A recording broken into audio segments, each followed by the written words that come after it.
நமக்கு சிந்தனை விளக்கம் அளிப்பதற்காக எல்லாம் வல்ல தெய்வம் அது என்கின்ற தலைப்பிலே அற்புதமான ஒரு சிந்தனைக்கு நம்மோடு ஆழியாரிலிருந்து இணைகின்றார்கள் முதுநிலை பேராசிரியர் முனைவர் அருள்நிதி டாக்டர் கே பெருமாள் ஐயா அவர்கள்.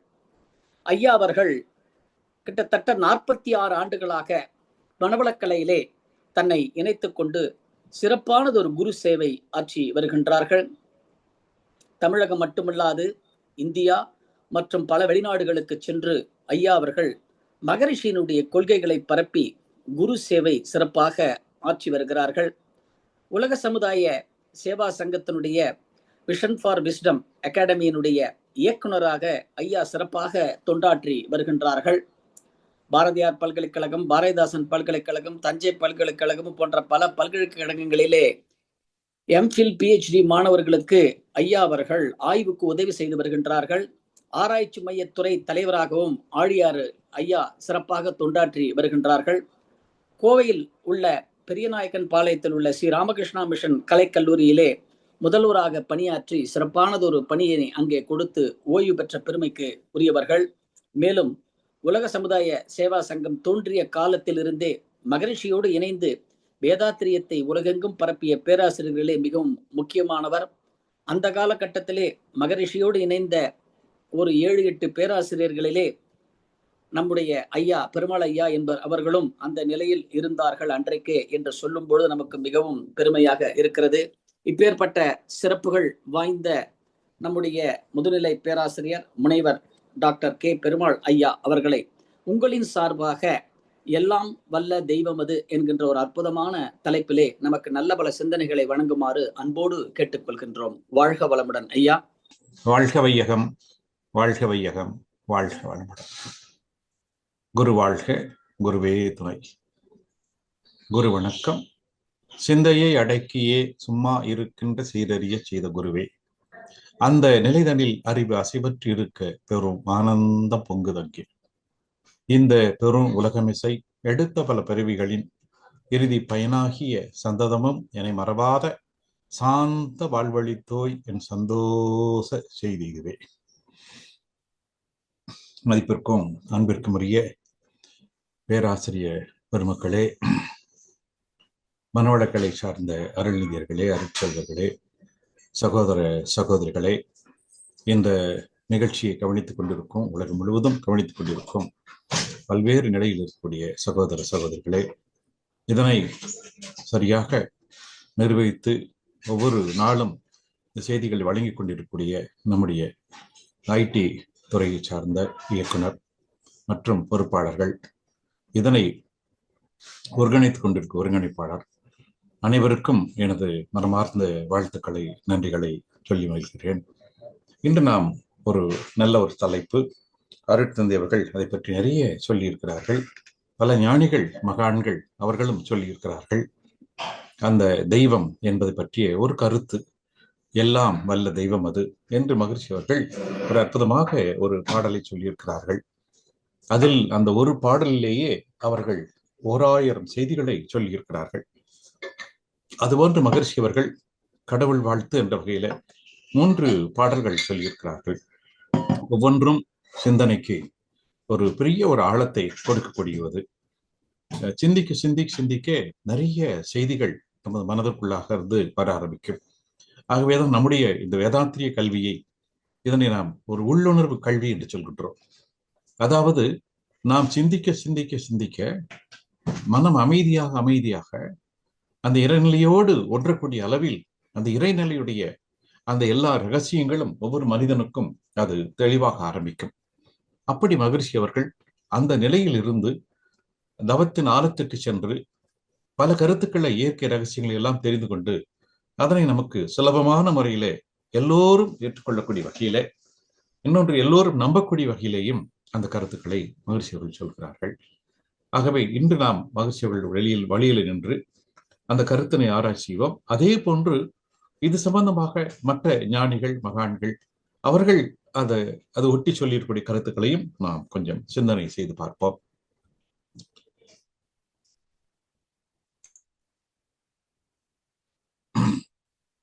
மகரிஷி அவர்கள் இந்த இறைவணக்க பாடல் ஒரு 3 பாடல்கள் நமக்கெல்லாம் தெரியும்.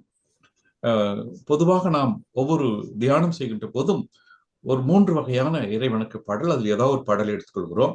அதே போன்று 3 வகையான குருவணக்க பாடல், அதில் ஒரு பாடலை எடுத்துக்கொள்கிறோம். இன்று நாம் அந்த 3 இறைவணக்க பாடல்களை பற்றி மற்றும் ஒரு ஆழமான செய்திகளை நாம் உணர்ந்து கொண்டால் அதுவே நன்றாக இருக்கும். அந்த முதல் பாடல் பாருங்கள். ஆதி என்னும் பரம்பொருள் மெய் எழுச்சி வெற்றி அணுவென்ற உயிராகி அணுக்கள் கூடி மோதி இணைந்து இயங்குகின்ற நிலைமைக்கேற்ப மூலகங்கள் பலவாகி அவை இணைந்து வேதித்த அண்ட கொடிகளாய் மற்றும் பிறப்பு இறப்பிடை உணர்தல் இயக்கமாகி நீதி நெறி உணர் மாந்தராகி வாழும் நிலையுணர்ந்து தொண்டாற்றி இன்பம் காண்போம். ஆம், எவ்வளவு ஒரு அற்புதமான நிலை பாருங்கள். ஆதி என்னும் பரம்பொருள்மை எழுச்சி பெற்று அந்த இன்று பார்க்கக்கூடிய அந்த எல்லாம் வல்ல தெய்வம் அது என்ற கருத்துக்கு ஆழமாக இருக்கக்கூடிய அந்த பரம்பொருள், அதற்கு நாம் ஆதி என்று சொல்கிறோம், அனாதி என்று சொல்லலாம், பிரம்மம் என்று சொல்லலாம், கடவுள் என்று சொல்லலாம், சிவம் என்று சொல்லலாம், கிருஷ்ணம் என்று சொல்லலாம், அல்லாஹ் என்று சொல்லலாம், பரமபிதா என்று சொல்லலாம். ஒவ்வொரு மதத்திலும் வெவ்வேறு பெயர்களை சொல்லி அழைக்கிறார்கள். அந்த ஆதி அது மெய் எழுச்சி பெற்று, ஆம், அந்த நிலையிலிருந்துதான் இந்த பிரபஞ்சமெல்லாம் தோன்றுகிறது. அதன்தான் அருட்தந்தை வேதாத்திரி மகரிஷி அவர்கள் அந்த முதல் தோற்றமாக அந்த இறைவெளியிலிருந்து இறைத்துகள் தோன்றி அந்த இறைத்துகள்கள் ஒன்று கூடி விண் என்ற ஒரு அமைப்பு உருவாகி அந்த விண்கள் தான் இன்று விஞ்ஞானம் சொல்லக்கூடிய எலக்ட்ரான், புரோட்டான், நியூட்ரான் என்றெல்லாம் அது மலர்ச்சி அடைந்து அது பிறகு ஒன்று சேர்க்கின்ற போது அணுவாக மாறி பாருங்க. ஆதி என்னும் பரம்பொருள் மெய் எழுச்சி பெற்று எவ்வளவு பெரிய செய்தியை ஒரே ஒரு வரியில் அருட்தந்தையர்கள் கொடுக்கிறார்கள். அந்த ஆதி சுத்தவெளி, வெட்டவெளி, காரில் கும்மிரு என்று சொல்லக்கூடியது. நாம் இந்த பூமியை எடுத்துக்கொண்டால் பூமியில் நாம் வாழ்ந்து கொண்டிருக்கிறோம்.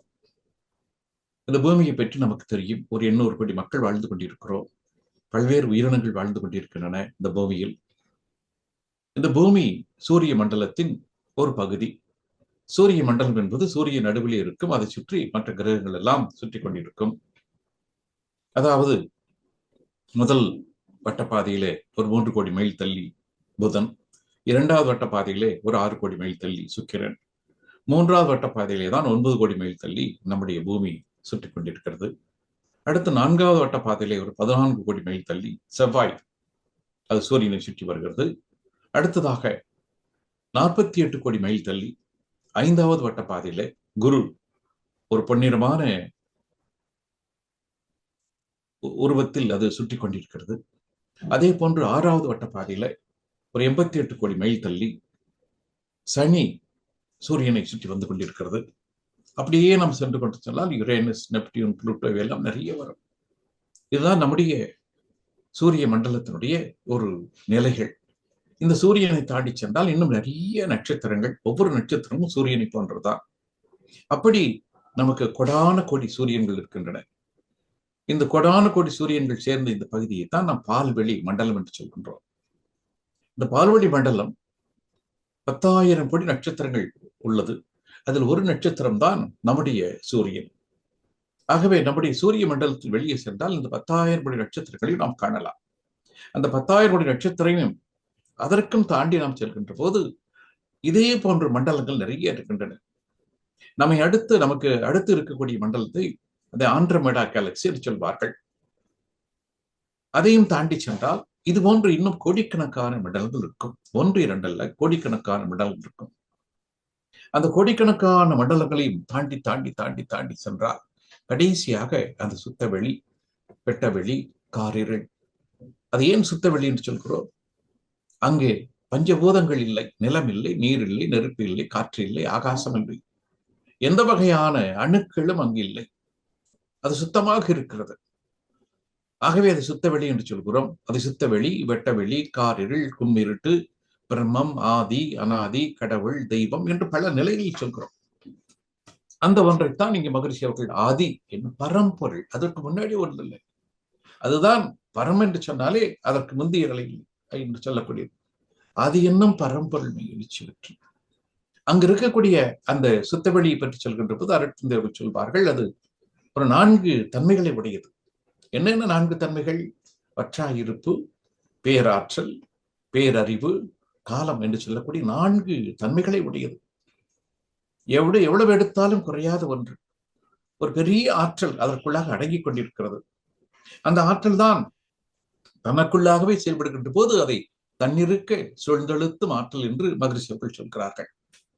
அந்த தன்னிருக்க சூழ்ந்தெழுத்தும் ஆற்றல் உடைய அந்த பெருவெளி அது எழுச்சி வருகின்ற போது, அதாவது அந்தக்குள்ளே சில புள்ளிகளில் ஆற்றல் கூடுகிற போது குறைகிற போது ஒரு சுழற்சி ஏற்படுகிறது. அந்த சுழற்சி தான் அதை பொதுவாக நம்ம இறைத்துகள் என்று சொல்கிறோம். அந்த அசையாத சுத்த வெளி அது எல்லையில்லாத ஒன்று. இந்த பிரபஞ்சமெல்லாம் தாண்டி சென்றால் அந்த சுத்த வெளிதான் இருக்கும். அது எவ்வளவு தூரம் சென்றாலும் சென்று கொண்டே இருக்கும். அது அந்த 4 தன்மைகள் வற்றாயிருப்பு, பேராற்றல், பேரறிவு, காலம் என்று சொல்லக்கூடிய 4 குணங்களை தன்மைகளை உடையதாக இருக்கும். அந்த ஆற்றலில் ஒரு சில இடங்களில் ஒரு புள்ளிகளில் கூடுகிற போதோ குறைகிற போதோ அங்கு ஒரு சுழற்சி ஏற்படும். அப்படி ஏற்படுகிற சுழற்சியை தான் மகரிஷிகள் இறைத்துகள் என்று சொல்கிறார்கள். அதான் மெய் எழுச்சி பெற்று அந்த இறைத்துகள் தோன்றி, அந்த இறைத்துகள் கோடிக்கணக்கில் தோன்றி, அவைகள் ஆங்காங்கு ஒன்று சேர்ந்து அது ஒரு உருண்டையாக மாறுகின்ற போதுதான் விண் என்பது உருவாகிறது. அந்த விண் என்ற நிலையைத்தான் இங்கே மகரிஷிகள் அணு என்ற நிலையிலே குறிப்பிடுகிறார்கள். ஆகவே அது கோடிக்கணக்கான இறைத்துகள்கள் அந்த சுத்த வெளியில் தோன்றி அது ஒன்று கூடி ஒரு உருண்டையாக மாறுகின்ற போதுதான் அதை விண் என்று சொல்கிறோம். அந்த விண்கள் தான் வெளியே இருக்கின்ற போது அதனை ஆகாசம், மகாகாசம் என்று சொல்கிறோம். அந்த விண்கள் ஒன்று கூடி மேலும் மேலும் அதிக எண்ணிக்கையில் கூடுகின்ற போது அது காற்று, நெருப்பு, நீர், நிலம் என்று சொல்லப்படி மற்ற பௌதீக பிரிவுகளாக வருகின்றன. அதே விண்கள் தான் நமது உடம்புக்குள்ளாக ஓடிக்கொண்டிருக்கின்ற போது அது உயிராக சொல்கிறோம். ஆக அந்த விண்கள் வெளியிலே இருந்தால் அது ஆகாசம், அது மகாகாசம். அது பெரிய அளவிலே விரிந்து நிற்பதால் அந்த விண்கள் அடர்த்தி அதிகமாக அது காற்று, நெருப்பு, நீர், நிலம் என்று வருகிறது. பூதாகாசம் என்று சொல்கிறோம். அதே விண்கள் ஒவ்வொரு ஜீவனுக்குள்ளாக நமது உடம்புக்குள்ளாக ஓடுகின்ற போது அதை உயிர் என்று சொல்கிறோம். ஆம், அந்த விண்களின் ஓட்டத்தை தான் உயிர் என்று சொல்கிறோம். அணுவென்ற உயிராகி அணுக்கள் கூடி இப்படி இந்த விண்கள் ஒன்று சேர்ந்துதான் காற்று, நெருப்பு, நீர், நிலம் வருகிறது.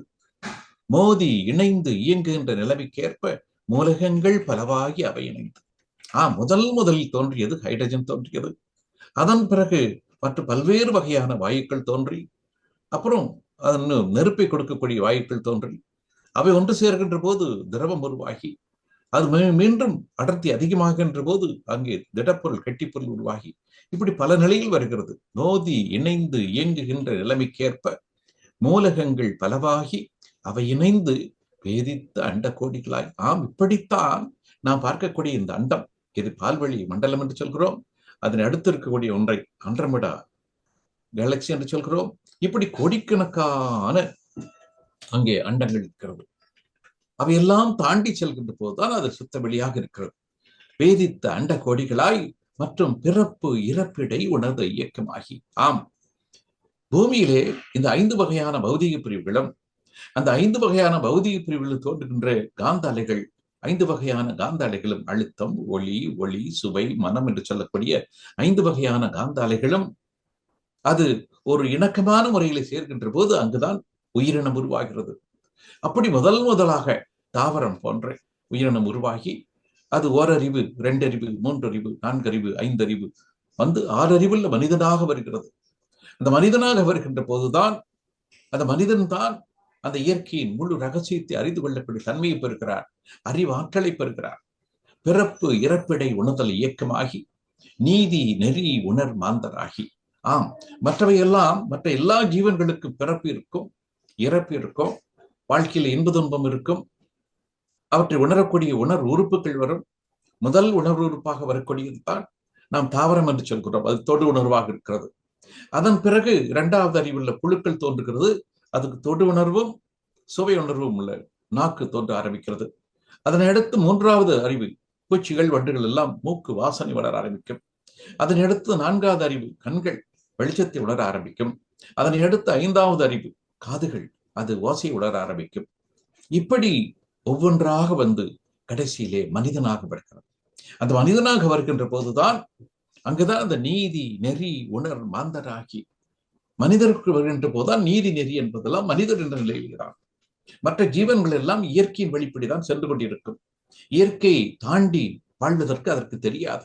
ஆனால் மனிதன் இயற்கையை தனக்கு சாதகமாக பயன்படுத்திக் கொள்ளக்கூடிய அறிவு பெற்றவன்.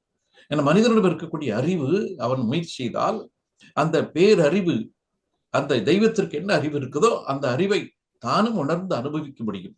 அதற்கு அவனுக்கு உதவியாக இருப்பதால் மனம் என்பது.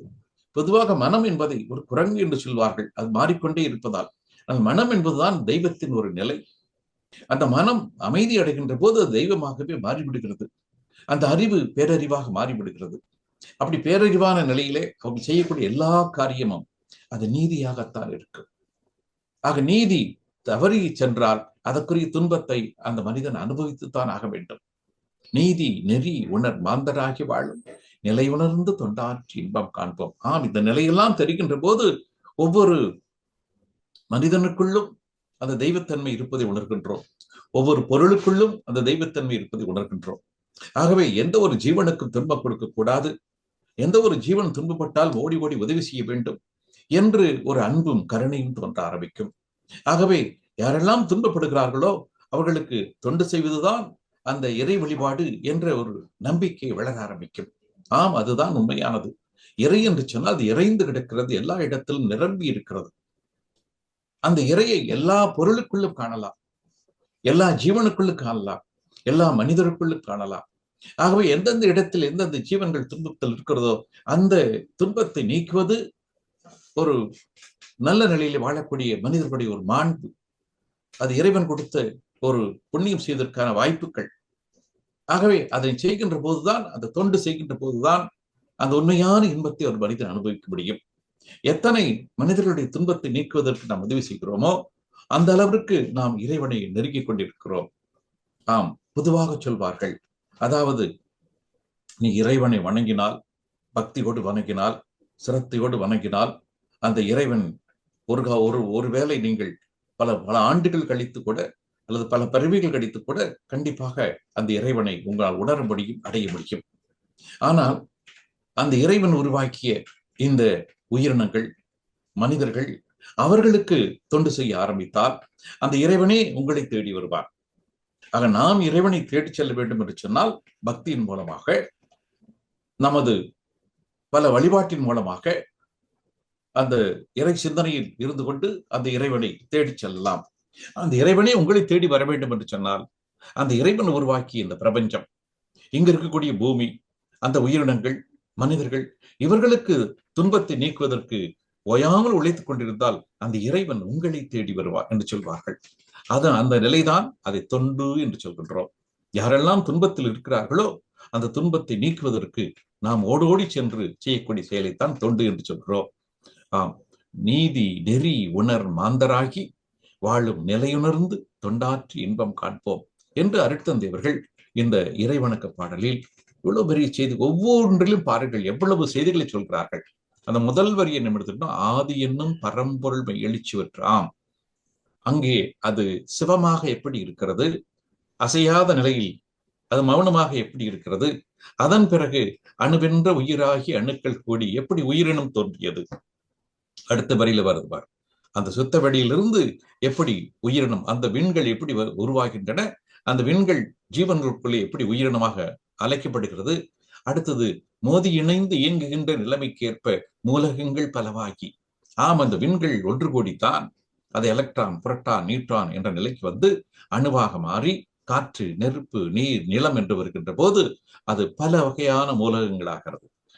முதலாக தோன்றிய மூலகம் அது ஹைட்ரஜன். அங்கே ஒரு எலக்ட்ரான் இருக்கும், ஒரு புரோட்டான் இருக்கும். அது இரண்டும் ஒன்று சேர்ந்த நிலையை தான் ஹைட்ரஜன் சொல்கிறோம். அதன் பிறகு 2 எலக்ட்ரான், 2 புரோட்டான், 2 நியூட்ரான் என்று அது எண்ணிக்கை கொடுக்கின்ற போது அது ஹீலியம் என்று சொல்கிறோம். இப்படியே வளர்ந்து வளர்ந்து வளர்ந்து அது 7 எலக்ட்ரான், 7 புரோட்டான், 7 நியூட்ரான் என்ற நிலைக்கு வருகின்ற போது அதனை நைட்ரஜன் என்று சொல்கிறோம்.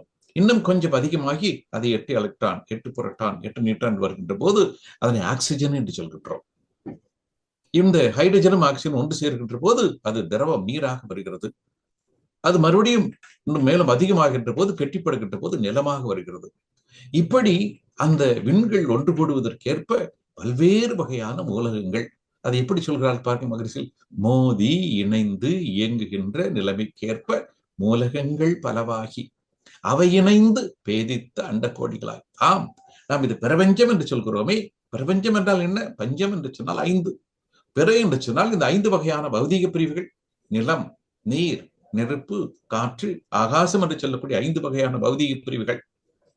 அந்த 5 வகையான பௌதீக பிரிவுகள் இதுதான் நாம் பார்க்கக்கூடிய இத்தனை நட்சத்திரங்களாக, கிரகங்களாக, உபகிரகங்களாக, விண்கற்களாக, எரிகற்களாக, வாழ் நட்சத்திரங்களாக பல்வேறு நிலைகளில் இருந்து கொண்டிருக்கிறது. ஆம், பல வகையான இந்த அண்டத்தின் வடிவங்களாக இருந்து கொண்டிருக்கிறது. அப்படி ஒவ்வொன்றாக வந்து வந்து பாருங்க, மூலகங்கள் பலவாகி அவை இணைந்து பேதித்த அண்ட கோடிகளா. இப்ப இதுவரைக்கும் நம்ம சொன்னது அந்த பிரபஞ்சம் எப்படி உருவானது அங்கே சொல்கிறோம். அடுத்தது பாருங்கள், பிறப்பு இறப்பிடை உணர்தல் இயக்கமாக. இங்குதான் அது உயிரினங்கள் எப்படி உருவாகிறது என்ற நிலை. இந்த உயிரினம் என்று சொல்கின்ற போது அந்த பிறப்பு இறப்பு வாழ்க்கை என்பதை நாம் தெளிவாக பார்க்கிறோம். பொதுவாக எல்லா தோற்றங்களுக்கும் ஒரு முடிவு உண்டு. அது ஜடப்பொருளாக இருந்தாலும் கூட அது தோன்றி சிறிது காலம் இருந்து மறைந்து விடும். அதுதான் இயற்கை நிகழ்வுகள். தோன்றுவதெல்லாம் மறைந்துதான் ஆகணும். ஆனால் அதை உணர்வாக பெறுவது, இன்பமாக உணர்வது அது உயிரினங்கள் தான். ஆக அந்த உயிரினம் ஓரறிவுள்ள தாவரத்தில் ஆரம்பித்து ஆறறிவுள்ள மனிதன் வரை பிறப்பு இறப்பிடை உணர்தல் இயக்கமாகி நீதி நெறி உணர் மாந்தராகி மனிதன் என்று வருகின்ற போதுதான் அந்த நீதி நெறியை உணரக்கூடிய பக்குவம், பிறருக்கு நன்மைகள் செய்ய வேண்டும் என்ற நிலை, இறைவன் என்றால் என்னவென்று தெரிந்து கொள்ளக்கூடிய ஒரு அறிவு, மற்றவர்களுக்கெல்லாம் ஓடி ஓடி உதவி செய்யக்கூடிய ஒரு அன்பும் கருணையும் அந்த மனிதனுக்குத்தான் அது தகுதியான நிலை. நீதி நெறி உணர் மாந்தராகி வாழும் நிலையிலிருந்து தொண்டாற்றி இன்பம் காண்போம். அப்படிப்பட்ட இந்த உலகத்திற்கு, இந்த பிரபஞ்சத்திற்கு, அந்த தெய்வத்திற்கு நாம் வணங்க வேண்டும். அதனுடைய அன்பை பெற வேண்டும் என்று சொன்னால் நாம் செய்ய வேண்டியதெல்லாம் அந்த தெய்வம் உருவாக்கி இந்த பிரபஞ்சம், அங்கு உயிரினங்கள் அவற்றிற்கு ஓடி ஓடி ஓடி ஓடி உதவி செய்து அதனுடைய துன்பங்களை நீக்க வேண்டும். தொண்டாற்றி இன்பம் காண்போம். எத்தனை பேருக்கு உதவி செய்கிறோமோ, எத்தனை பேர் நம்முடைய செயல்பாட்டினால் வாழ்க்கையில் மாற்றங்கள் பெறுகிறார்களோ, நல்ல ஒரு மகிழ்ச்சியை நிறைவை பெறுகிறார்களோ, அந்த மகிழ்ச்சி அந்த நிறைவு நமக்கு வந்தே தீரும். அதனைத்தான் மகிழ்ச்சி அவர்கள் வாழும் நிலையிலிருந்து தொண்டாற்றி இன்பம் காண்போம் என்று சொல்கிறார்கள். இப்ப எவ்வளவு பெரிய அர்த்தத்தை இந்த ஒரு பாடலில் மகிழ்ச்சியர்கள் வைத்திருக்கிறார்கள். இப்ப முதல் வரி, ஆதி என்னும் பரம்பொருள் மெய் எழுச்சி பெற்று, அது சுத்த வெளியை, வெட்ட வெளியை, காரிருளை, அந்த வற்றாயிருப்பு, பேராற்றல், பேரறிவு, காலம் என்ற வளம் 4 உடைய அந்த சுத்த வெளியை பற்றி சொல்கிறது. அதே சுத்த வெளிதான் அது மலர்ச்சி அடைகின்ற போது தன்மாற்றம், இயல்பூக்கம், கூறுதல் அறம் என்ற நிலையிலே தானே மாறி வருவதால் தன்மாற்றம் என்று சொல்கிறோம். அங்கு இருக்கக்கூடிய பேராற்றலும் பேரறிவும் அது ஒன்று கூடி அது இறைத்துகள் முதல் அணுவாக அண்டமாக வருகின்ற அந்த அறிவு ஆற்றலும் சேர்ந்து இயங்குகிற நிலையைத்தான் இயல்பூக்கம் என்று சொல்கிறோம். கூறுதல் அறம் அது உயிரினங்களாக வந்து மனிதனாக வருகின்ற போது அந்த நன்மை தீமைகளை உணர்ந்து கொண்டு நன்மையை மட்டுமே செய்யக்கூடிய பக்குவம், தீமையை வராத வகையில பார்த்துக் கொள்ளக்கூடிய நிலை, அதைத்தான் கூறுதல் அறம் என்று சொல்கிறோம். இப்படி அது உயிரினமா வந்து அதே நிலையில் மோதி இணைந்து இயங்குகின்ற நிலைமைக்கு ஏற்ப அந்த அணுக்கள் மேலும் மேலும் ஒன்று கோடி ஒன்றோடொன்று மோதி அது அடுத்தடுத்த நிலைக்கு உருவாகிறது. அப்படித்தான் பல்வேறு வகையான தனிமங்கள் உருவாகி ஒரு 92 வகையான தனிமங்கள் உருவாகி மோதி இணைந்து இயங்குகின்ற நிலைமைக்கேற்ப மூலகங்கள் பலவாகி அவை இணைந்து மீண்டும் அவை இணைகிறது. அது இணைகின்ற போதுதான் அடர்த்தியான காற்று, நெருப்பு, நீர், நிலம் இவை எல்லாம் உருவாகிறது. இப்படி வரக்கூடிய நிலையைத்தான் நாம் பேதித்த அண்ட கோடிகளாய் பார்க்கக்கூடிய அந்த அண்டம், இதில் இருக்கக்கூடிய கோடிக்கணக்கான நட்சத்திரங்களை சுற்றி இருக்கக்கூடிய கிரகங்கள், அந்த கிரகங்களுக்கு அருகே இருக்கக்கூடிய உபகிரகங்கள், அந்த கிரகங்களில் வாழக்கூடிய உயிரினங்கள் எல்லாம் ஒவ்வொன்றாக வர ஆரம்பிக்கிறது. பேதித்த அண்ட கோடிகளாய் மற்றும் பிறப்பு இறப்பிடை உடல் இயக்கமாகி. இதுதான் முக்கியமானது. இந்த உயிரினம் என்பது வரவில்லை என்று சொன்னால் மனிதன் என்பது இல்லை. மனிதன் என்பது இல்லை என்று சொன்னால் அந்த இயற்கையின் ரகசியத்தை அறிந்து தெரிவிக்க ஆள் இல்லை. ஆகவே அந்த இயற்கையே தன்னையே தான் உணர்ந்து அனுபவிப்பதற்காக வந்த ஒரு நிலைதான் இந்த மனிதன் என்ற திருவுருவம். ஆக பிறப்பு இறப்பிடை உணர்தல் இயக்கமாகி நீதி நெறி உணர் மாந்தராகி மனிதனாக வருகின்ற போதுதான் அவன் அந்த நீதி அறம் என்ற நிலையை பின்பற்றக்கூடிய நிலைக்கு வருகிறார். மற்றவை எல்லாம் இயற்கையின் செயல்பாட்டில் இருந்து கொண்டிருக்கும். இயற்கைக்கு முரண்பட்டு செல்ல தெரியாது, இயற்கையோடு ஒத்து வாழ்ந்து கொண்டிருக்கும். ஆனால் மனிதன் தான் இயற்கையை தனக்கு சாதகமாக பயன்படுத்தக்கூடிய ஒரு பக்குவம் பெற்றவர். அந்த மனிதன் அதே நிலையில் பிறருக்கு துன்பமில்லாத வகையில் தனது வாழ்க்கையை அமைத்துக் கொள்ள வேண்டும். யாரெல்லாம் தனது வாழ்க்கையில் துன்பப்படுகிறார்களோ அவர்களுக்கு ஓடி ஓடி ஓடி சென்று அந்த உதவ வேண்டும். ஏனென்று சொன்னால் அந்த யார் துன்பப்படுகிறார்கள் அந்த இயற்கை தானே இத்தனை வடிவமாக வந்த கடைசியில் மனிதனாக இருக்கிறது. ஆகவே அந்த மனிதனுக்கு உதவி செய்தால் அது உண்மையிலேயே அந்த இயற்கைக்கு தெய்வத்திற்கு உதவி செய்வதாக அர்த்தம். தெய்வத்திற்கு நாம் நேரடியாக உதவி செய்ய முடியாது. இன்னொன்று, நம்முடைய உதவிகள் தெய்வத்திற்கு தேவையில்லை. அது பேராற்றல் பேரறிவு பெற்றது. ஆகவே அந்த தெய்வம் படைத்த இந்த உலகம், இந்த உலகத்தில் இருக்கக்கூடிய உயிரினங்கள், அந்த உயிரினத்தில் கடைசியாக இருக்கக்கூடிய மனிதன், அவர்களுக்கு உதவி செய்வதுதான் உண்மையான ஒரு தெய்வ வழிபாடாக இருக்கும். ஆகவே நீதி நெறி உணர் மாந்தராகி வாழும் நிலையந்து தொண்டாற்றி இன்பம் காண்போம் என்று ஒரு பாடலில் எத்தனை செய்திகள், எத்தனை செய்திகள். இன்னும் இந்த ஒரு பாடலையே ஒரு வாரத்துக்கு சொல்லலாம், அந்த அளவுக்கு செய்திகள் இருக்கிறது. இப்போ அடுத்த பாடல் பார்ப்போம் பாருங்க. ஒவ்வொரு பாடலையும் மகிழ்ச்சியின் பாடல் அவரெல்லாம் அந்த தியானத்தின் ஆழத்தில் இருந்து அந்த தெய்வமே சொன்ன ஒரு நிலைதான் இந்த பாடல் வரிகள். ஆகவே அந்த ஒவ்வொரு வரியும் நம்ம ஆழமாக சிந்தனை செய்ய செய்ய செய்ய மகரிஷி எந்த நிலையில் இருந்து இந்த வார்த்தைகளை சொல்லி இருப்பார்களோ அந்த நிலைக்கு நாமும் மனதை மெதுவாக மெதுவாக மெதுவாக மெதுவாக பக்குப்படுத்திக் கொண்டு நிறுத்தி பார்த்தால் அவர் அடைந்த ஞானம், அவர் அடைந்த பேரின்பம், அதில் கிடைத்த செய்திகள், அது நாமும் கொஞ்சம் அனுபவித்து பார்க்கலாம். பாருங்க, இந்த பாடல் அருமையான பாடல். எல்லாம் வல்ல தெய்வம் அது எங்கும் உள்ளது நீக்க மாட்டார். எவ்வளவு ஒரு அருமையான கருத்து. அந்த தெய்வம், அதற்கு பேராற்றல் உண்டு, பேரறிவு உண்டு. அதைத்தான் 4 தன்மைகளாக சொல்கிறோம். பற்றான இருப்பு, பேராற்றல், பேரறிவு, காலம், வளம் 4 ஒன்றடைந்த பெருவழியே தெய்வம். அது எல்லாம் அல்லது. அதை விட பெரிய ஆற்றல் கிடையாது, அதை விட பெரிய அறிவு கிடையாது. அந்த தெய்வம் எங்க இருக்கிறது? அது எல்லா இடத்திலும் இருக்கிறது. அதாவது நாம் இந்த பூமியில் இருக்கிறோம். இந்த பூமி சூரிய மண்டலத்தின் ஒரு பகுதியாக இருக்கிறது. அந்த சூரிய மண்டலத்தில் சூரியன் எல்லா கிரகங்கள் அவற்றையெல்லாம் தாண்டி சென்றால் அடுத்த நட்சத்திரம் வரும். அதுவும் சூரியனை போன்றதுதான். இனி அதையும் தாண்டி சென்றால் இன்னும் நிறைய நட்சத்திரங்கள் வரும். ஒவ்வொரு நட்சத்திரமும் சூரியன் தான். இப்படி நம்முடைய அண்டத்தில் மட்டும் 10,000 கோடி சூரியன்கள் இருக்கின்றன. அந்த 10,000 கோடி சூரியன்கள் தாண்டி சென்றால் அடுத்த அண்டம், அது ஆண்டமட கேலக்சி என்று சொல்கிறோம். அதுபோன்று எத்தனை கேலக்சி, அப்படி கோடிக்கணக்கான கேலக்சி இருக்கின்றன. அவையெல்லாம் தாண்டி சென்றால் அந்த சுத்தவெளி, அந்த காரில் கும்மிருட்டு என்று சொல்லக்கூடியது, அந்த சுத்தவெளி தான் பேராற்றல் படைத்தது, பேரறிவு படைத்தது. எல்லாம் வல்ல தெய்வம் அது. அந்த சுத்தவெளிதான், அதை தெய்வம் என்கிறோம், கடவுள் என்கிறோம், சாமி என்கிறோம், பிரம்மம் என்கிறோம், ஆதி என்கிறோம், அனாதி என்கிறோம். அப்படி அந்த சுத்தவெளி அது விரிந்து கிடக்கிறது. அது எங்க இருக்கிறது? இந்த பிரபஞ்சம் தாண்டிய நிலையில முழுக்க சுத்தவெளியாக இருக்கிறது. பிரபஞ்சத்திற்குள்ளாகவும் இருக்கிறது. 2 அண்டத்திற்கிடையே இருக்கிறது சுத்தவெளி, 2 நட்சத்திரத்துக்கிடையே இருக்கிறது சுத்தவெளி, 2 அணுவுக்கிடையே இருக்கிறது சுத்தவெளி, 2 மனிதர்கள் நிற்கிறார்கள் என்று சொன்னா 2 பேருக்கு இடையில இருக்கிற சுத்தவெளி தான். ஆக இங்க இருக்கக்கூடிய சுத்தவெளியிலே காற்று சேர்ந்திருக்கும், அங்கே நெருப்பு இருக்கும், அங்கே நீர் இருக்கும், அங்கே நிலம் இருக்கும். ஆனால் இந்த மண்டமெல்லாம் தாண்டி வெளியே செல்கின்ற போது உண்மையான சுத்தவெளி அங்கு வேறு எதுவும் இல்லை. அதை ஏன் சுத்தவெளி என்று சொல்கிறோம்? அங்கு நிலம் இல்லை, நீர் இல்லை, நெருப்பு இல்லை, காற்று இல்லை, ஆகாசம் என்பது எதுவுமே இல்லை. அது சுத்தமாக இருக்கிறது. அந்த பேராற்றலும் பேரறிவும் ஒன்றிணைந்த அந்த பெருவெளியாகவே இருக்கிறது. அது இந்த பிரபஞ்சம் தாண்டிய நிலையிலேயும் இருக்கிறது, பிரபஞ்சத்திற்கு உள்ளாகவும் இருக்கிறது. நம்ம 2 பேருக்கு இடையில அந்த சுத்த வெளிதான் இருக்கிறது. 2 அணுக்களுக்கு இடையில சுத்த வெளிதான் இருக்கிறது. ஒரு அணுவை எடுத்துக்கொண்டாலும் சொல்ல, அணுவின் உள்ளேயும் அதுதான் நிரம்பி இருக்கிறது. ஒரு அணு என்பதை நம்ம எப்படி எடுத்துக்கொள்ளலாம் என்று சொன்னால், நாம் புரிந்து கொள்வதற்காக, ஒரு அணு என்பது நம்ம சூரிய குடும்பத்தை போலது. எப்படி சூரியன் சுற்றி பல கிரகங்கள் சுற்றி கொண்டிருக்கின்றனவோ அதுபோன்ற அணுவின் மையத்திலே புரோட்டான், நியூட்ரான் என்ற ஒரு அமைப்பு இருக்கும். அதை அணுக்கரு என்று சொல்வார்கள், நியூக்ளியஸ் என்று சொல்வார்கள்.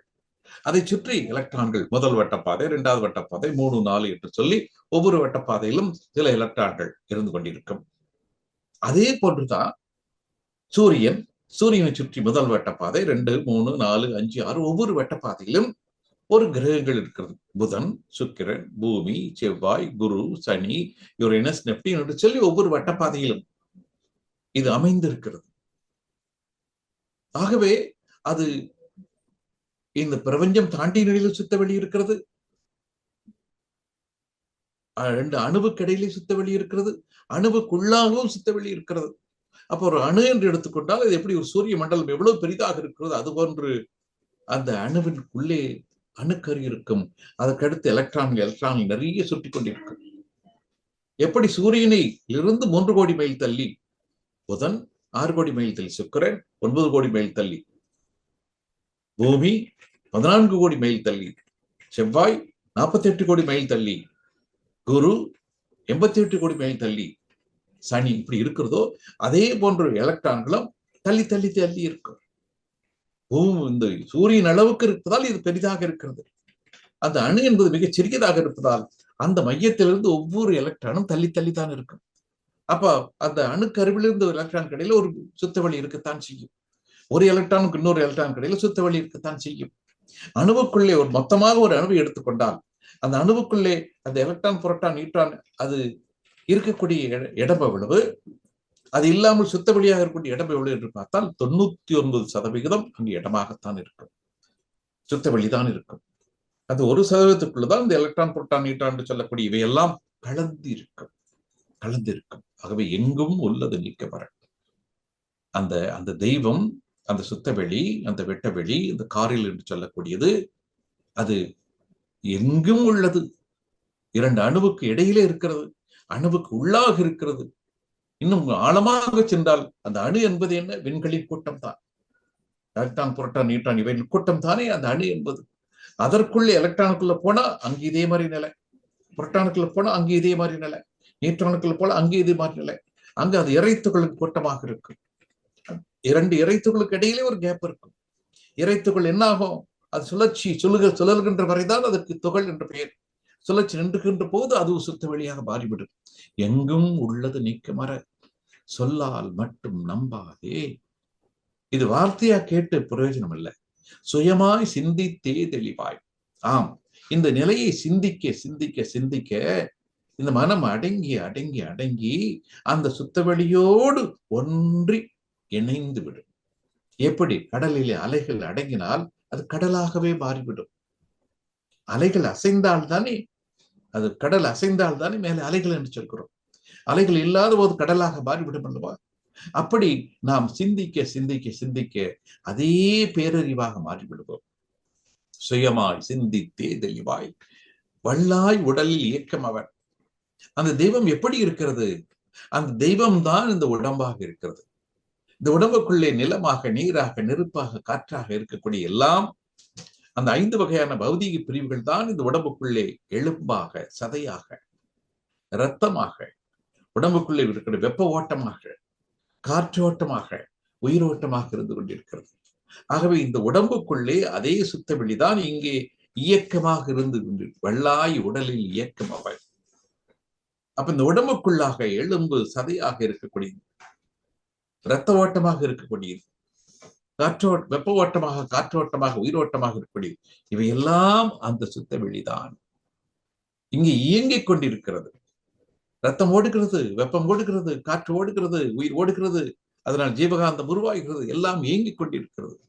வல்லாய் உடலில் இயக்கம் அவன், வாழ்வில் உயிரில் அறிவும் அவன். ஆம், நம்முடைய வாழ்க்கையிலே நாம் செய்யக்கூடிய ஒவ்வொரு காரியத்திலும் ஒரு இயக்க ஒழுங்கு இருக்கிறது.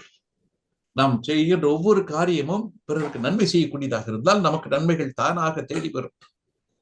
ஒருவேளை மறந்து அதில் தீமைகள் இருந்தால் அந்த தீமைக்குரிய தண்டனை நமக்கு வரும்.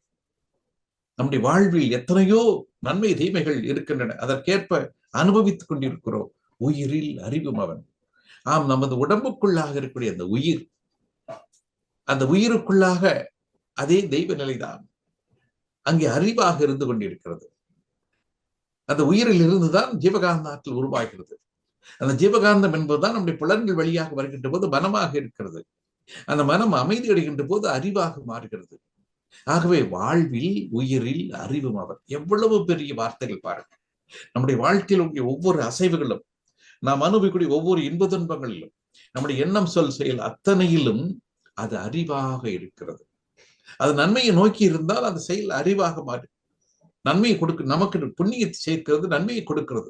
தெரிந்தோ தெரியாமலோ அது யாருக்காவது துன்பம் கொடுக்கக்கூடியதாக இருந்தால் அதற்குரிய தண்டனையை நாம் அனுபவித்தான் ஆக வேண்டும்.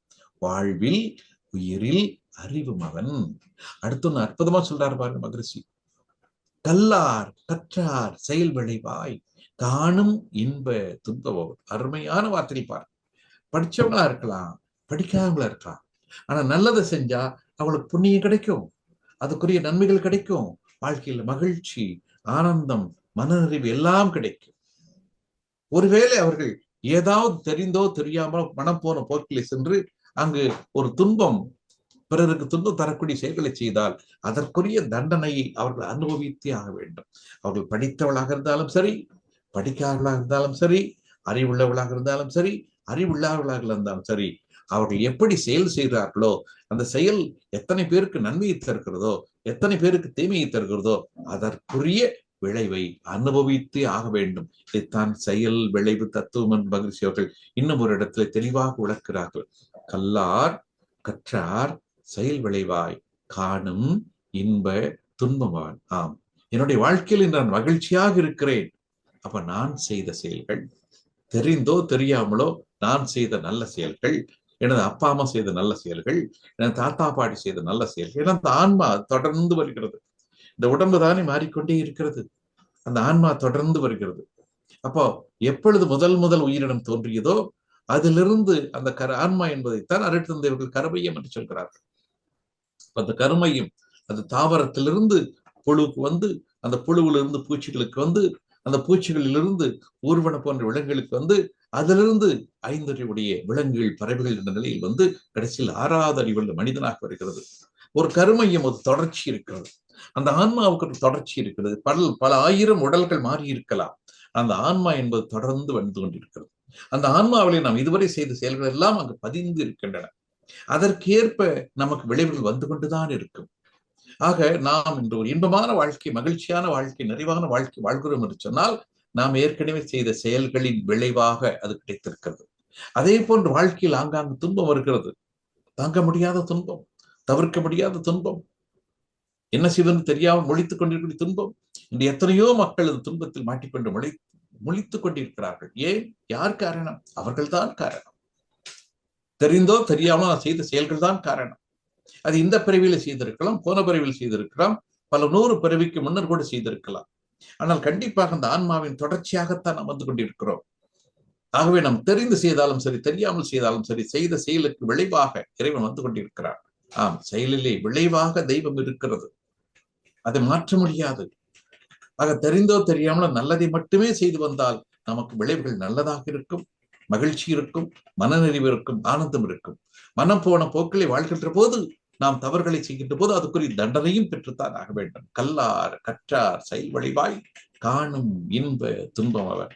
ஆம், படித்தவளாக இருந்தாலும் சரி, படிக்காதவளாக இருந்தாலும் சரி, அவர்கள் என்ன செயல் செய்கிறார்களோ அதற்குரிய விளைவாக இறைவன் வருவான். செயலை செய்வது நாம இருக்கலாம், விளைவாக வருவது இறைவன் தான். ஆகவே நம்முடைய அனுபவத்தை வைத்துக் கொண்டு நல்ல விளைவு தரக்கூடிய செயல்களை தேர்ந்தெடுத்து செய்தால் நம்முடைய வாழ்க்கை முழுவதும் மகிழ்ச்சியாக இருக்கும், இன்பமாக இருக்கும், ஆனந்தமாக இருக்கும். அதற்குரிய செயல்களை நாம் தேர்ந்தெடுத்து செய்கின்ற போது, ஆனால் மனம் போன போக்கிலே போகின்ற போது பெரும்பாலும் நாம் அந்த செயல்விளை தத்துவத்தை மறந்து விடுகிறோம். கருமைய நமக்குள்ளாக இருந்து எல்லா செய்திகளையும் குறித்து வைத்து பின்னர் பலன் கொடுக்கும் என்பதையும் மறந்து விடுகிறோம். மனம் போன போக்கிலே வாழ்கின்றோம். அது பல இடங்களில் துன்பமாக வருகிறது. மனதை தனியாக அதன் போக்கில் விட்டுவிட்டால் பெரும்பாலும் அது அது இந்த அன்னமய கோஷம், உடல் வயப்பட்டதாக, உடல் சார்ந்த இன்பமயப்பட்டதாக சென்று சென்று சென்று பல ஜீவன்களுக்கு துன்பத்தை கொடுக்கக்கூடிய நிலைக்கு வந்து விடுகிறது. அப்ப எத்தனை ஜீவன்களுக்கு துன்பத்தை கொடுத்தோமோ அதற்குரிய தண்டனை அனுபவித்தானே ஆக வேண்டும். கல்லார் கற்றார் செயல் விளைவாய் காணும் இன்ப துன்பம் அவர். இறைவன் தான் நமக்கு இன்பமாகவும் இருக்கிறார், இறைவன் தான் நமக்கு துன்பமாகவும் இருக்கிறார். ஆனால் இறைவன் தான் நமக்கு ஒரு அறிவை கொடுத்திருக்கிறார். நமது அறிவை பயன்படுத்திக் கொண்டு நாம் செய்யக்கூடிய செயல்கள் எல்லாம் இன்பத்தை கொடுக்கக்கூடிய செயல்களாக மாற்றிக்கொள்ள முடியும். மறந்தும் கூட பிறருக்கு துன்பம் கொடுக்காமல் இருக்கக்கூடிய நிலையை நாம் அமைத்துக் கொள்ளலாம். தெரிந்தோ தெரியாமலோ நாம் பிறருக்கு துன்பம் கொடுத்தால் அதற்குரிய அதே அளவு, அதற்குரிய நிலை நாம் இன்றோ நாளையோ இன்னும் 5 வருடம் 10 வருடம் கழித்தோ நாம் அதை அனுபவித்துத்தான் ஆக வேண்டும். கல்லார் கற்றார் செயல் விளைவாய் காணும் இன்ப துன்பம் அவன், அவனின் ஏக்கம் அணுவாற்றல். பாருங்க எப்படி சொல்றார் பாருங்க. எப்படி ஒரு அற்புதமான நிலைக்கு தான் அந்த ஒரு பிசிக்ஸ் இங்க வருது, பிரபஞ்ச பரிணாமம் இங்க வருது. அவனின் இயக்கம் அணுவாற்றல். ஆமா, அந்த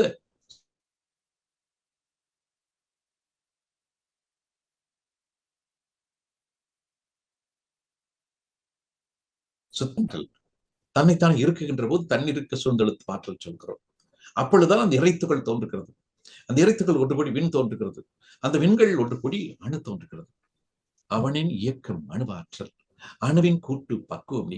இப்ப நம்ம உடம்பு எடுத்துக்கிட்டா அந்த உடம்புக்குள்ள எலும்பு இருக்கு, சதை இருக்கு, அங்க ரத்தம் இருக்குது, வெப்பம் இருக்கிறது, காற்று இருக்கிறது, உயிர் இருக்கிறது. அப்ப எல்லாம் பார்த்தீங்கன்னா காற்று என்பது அணுக்களின் கூட்டம், நெருப்பு என்பது அணுக்களின் கூட்டம், ரத்தம் என்பது அணுக்களின் கூட்டம், சதை என்பது அணுக்களின் கூட்டம், எலும்பு என்பது அணுக்களின் கூட்டம். அவனின் இயக்கம் அணுவாற்றல், அணுவின் கூட்டு பக்குவம். நாம் என்ன? அணுக்களின் கூட்டம் தானே இந்த உடம்பு, அணுக்களின் கூட்டம் தானே நாம் பார்க்கக்கூடிய எல்லா ஜீவன்களும், அணுக்களின் கூட்டம் தானே நாம் பார்க்கக்கூடிய இந்த காடு, மலை, கடல் என்று எல்லாம் இருக்கக்கூடியது. அதனாலதான் பாரதி ஒரு இடத்துல சொல்வார், காக்கை குருவி எங்கள் ஜாதி. ஏன்னா ரெண்டும் அதுக்கும் வழி இருக்கும், இன்பம் இருக்கும், துன்பம் இருக்கும். ஒரே ஜாதி, காக்கை குருவி எங்கள் ஜாதி, நீல் கடலும் மலையும் எங்கள் கூட்டம். ஆம், கடல், மலை, நிலம், நீர், நெருப்பு, காற்று, ஆகாசம் இவையெல்லாம் அணுக்களின் கூட்டம். அதுபோன்று நானும் அணுக்களின் கூட்டம் தான். இந்த உடம்புக்குள்ள எலும்பு இருக்கிறது, சதி இருக்கிறது, அங்கே ரத்தம் இருக்கிறது, எல்லாம் அணுக்களின் கூட்டம் தானே. அணுவின் கூட்டு பக்குவம் நீ, அவனில் தாண்டி. எதை பாருங்க, அற்புதம். உன்னில் அவன். இது பாருங்க, அவன் தான் நீங்க இருக்கீங்க, உங்ககிட்ட தான் அவன் நிரம்பி இருக்கிறான். எப்படி? அந்த சுத்தவெளி என்று சொல்லக்கூடிய காரிருள், கும்பிருட்டு, பேராற்றல், பேரறிவு படைத்தது. அங்கிருந்துதான் இறைத்துகள் தோன்றுகிறது. அந்த இறைத்துகள் ஒன்று கோடி விண் உருவாகிறது. அந்த விண்கள் ஒன்று கோடி காற்று, நெருப்பு, நீர், நிலம் என்று சொல்லக்கூடிய 5 வகையான பௌதிக பிரிவு உருவாகிறது. அந்த 5 வகையான பௌதிக பிரிவும் அதிலிருந்து வரக்கூடிய 5 வகையான காந்த அலைகளும் முரணில்லாமல் ஒன்று சேர்கின்ற போதுதான் ஜீவன்கள் தோன்றுகிறது. அப்ப ஜீவன்கள் என்பது என்ன? அந்த இறைவழியே தன்னைத்தானே அந்த ஓட்டங்களை ஒழுங்குபடுத்தி கொண்டு அமைகின்ற நிலைதான் அங்கே ஒரு உயிரினமாக வருகிறது. அவனில் தாண்டி உன்னில் அவன், அவன் யார் நீ யார் பிரிவேது. இந்த உண்மையை உணர்ந்து கொண்டால் அந்த சுத்தவெளி, வெட்டவெளி, காரிருள், கும்மிருட்டாக இருந்தது பரம்பொருளாக இருந்தது, அதுதான் இறை துகளாக மாறுகிறது. அந்த இறைத்துகள் ஒன்று கூடி விண் உருவாகிறது. அந்த விண்கள் தான் உயிர் என்ற நிலையில நமக்குள்ளே உயிராக ஓடிக்கொண்டிருக்கிறது. மேலும் கொடுக்கின்ற போது அது காற்று, நெருப்பு, நீர், நிலமாக மாறுகிறது. இந்த 5 வகையான பௌதிக பிரிவுகள் கூடிய கூட்டம் தான் இந்த உடம்பாக இருக்கிறது. அந்த உடம்புக்குள்ளே உயிராக இருக்கிறது. அந்த உயிருக்குள்ளே அந்த ஆற்றலாக வருகின்ற போது காந்தமாக வருகிறது, மனமாக இருக்கிறது. அவனில் தான் நீ, உன்னில் அவன். அப்ப அது இல்லாம நான் எங்க? எனக்குள்ளதான் அது நிரம்பி இருக்கிறது. அவன் யார் நீ யார் பெரியது. அது எப்படி அதை பிரிச்சு சொல்ல முடியும்? ஏன்னா அந்த உடல் என்பது அணுக்களின் கூட்டம், அணு என்பது விண்களின் கூட்டம், விண் என்பது இறைத்துகளின் கூட்டம். அந்த இறைத்துகள் சுத்த வெளியிலிருந்து உருவானது. அதற்கும் அந்த பேராற்றலின் பேரறிவின் ஒரு பகுதி உண்டு. ஆக எனக்குள்ளாக அது தெய்வம் இருக்கிறது, அல்லது தெய்வம் என்ற நிலைக்குள்ளே நானும் அடங்கி இருக்கிறேன். அவன் யார் நீ யார் பிரிவேது, அவனை மறந்தால் நீ சிரிக்கும். இப்படி எனது உடம்புக்குள்ளாக, எனது உயிருக்குள்ளாக, எனது வாழ்க்கையிலே அந்த தெய்வம் தான் எல்லா இயக்கங்களுக்கும் காரணமாக இருக்கிறது. இந்த உடம்பு அப்படி எலும்பு சதையை எடுத்துட்டா எல்லாமே அணுக்களின் கூட்டம். அந்த அணுக்களுக்குள்ள போனா அது எலக்ட்ரான், புரோட்டான், நியூட்ரான் வரும். அதுக்குள்ள போனா அங்க இறைத்துகள் வரும். அந்த இறைத்துகள் தான் சுத்த வெளியே தோன்றி ஒவ்வொன்றாக பார்க்கின்ற போது நாம் ஒவ்வொரு மாற்றமும் அந்த சுத்த வெளிதான். ஒவ்வொரு ஜீவனும் அந்த இறைநிலையின் வெவ்வேறு வடிவங்கள் தான். அவன் யார் நீ யார் பெரிய ரெண்டும் ஒண்ணுதான். அவன் வேற நீங்க வேற இல்லை. அந்த சுத்த வெளிதான் இந்த பிரபஞ்சமாக வந்திருக்கிறது. அந்த சுத்த வெளிதான் இத்தனை உயிரினமாக வந்திருக்கிறது.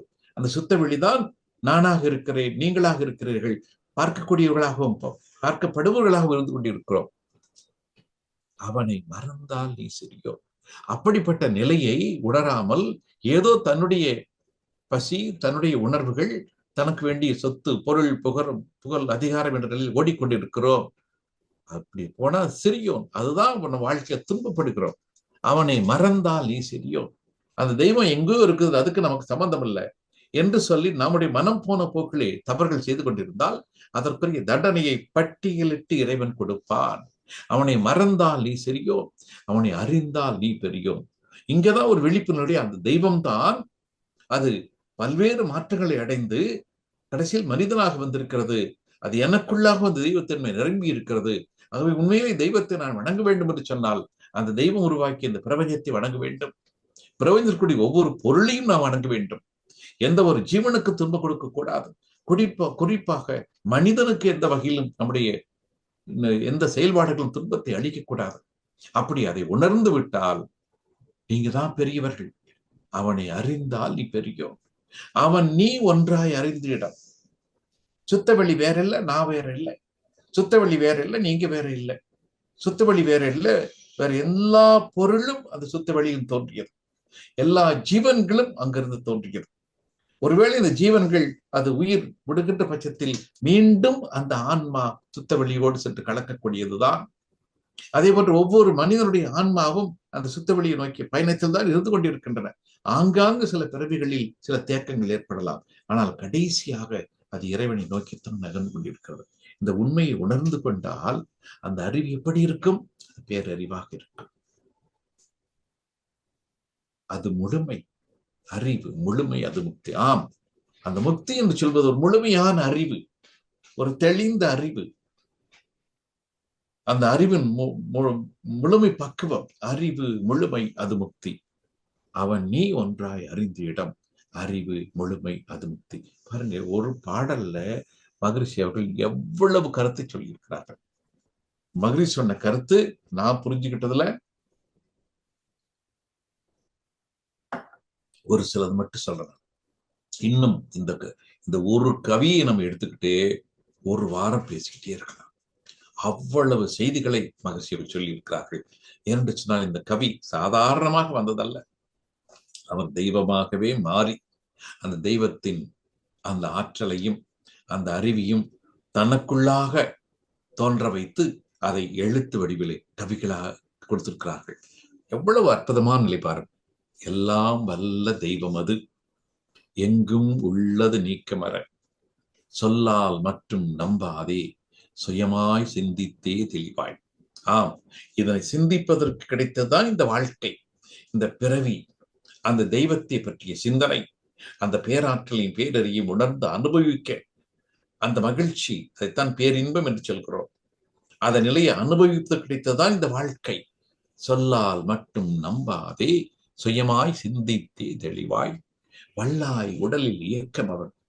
அந்த இறைவன் எனக்குள்ளாக இருக்கிறான், எனது உடம்புக்குள்ளாக இருக்கிறான், எலும்பாக இருக்கிறான், சதையாக இருக்கிறான், ரத்தமாக இருக்கிறான், காற்றோட்டமாக இருக்கிறான், வெப்ப ஓட்டமாக இருக்கிறான், உயிரோட்டமாக இருக்கிறான். வல்லாய் உடலில் இயக்கம் அவன், வாழ்வில் உயிரில் அறிவும் அவன்.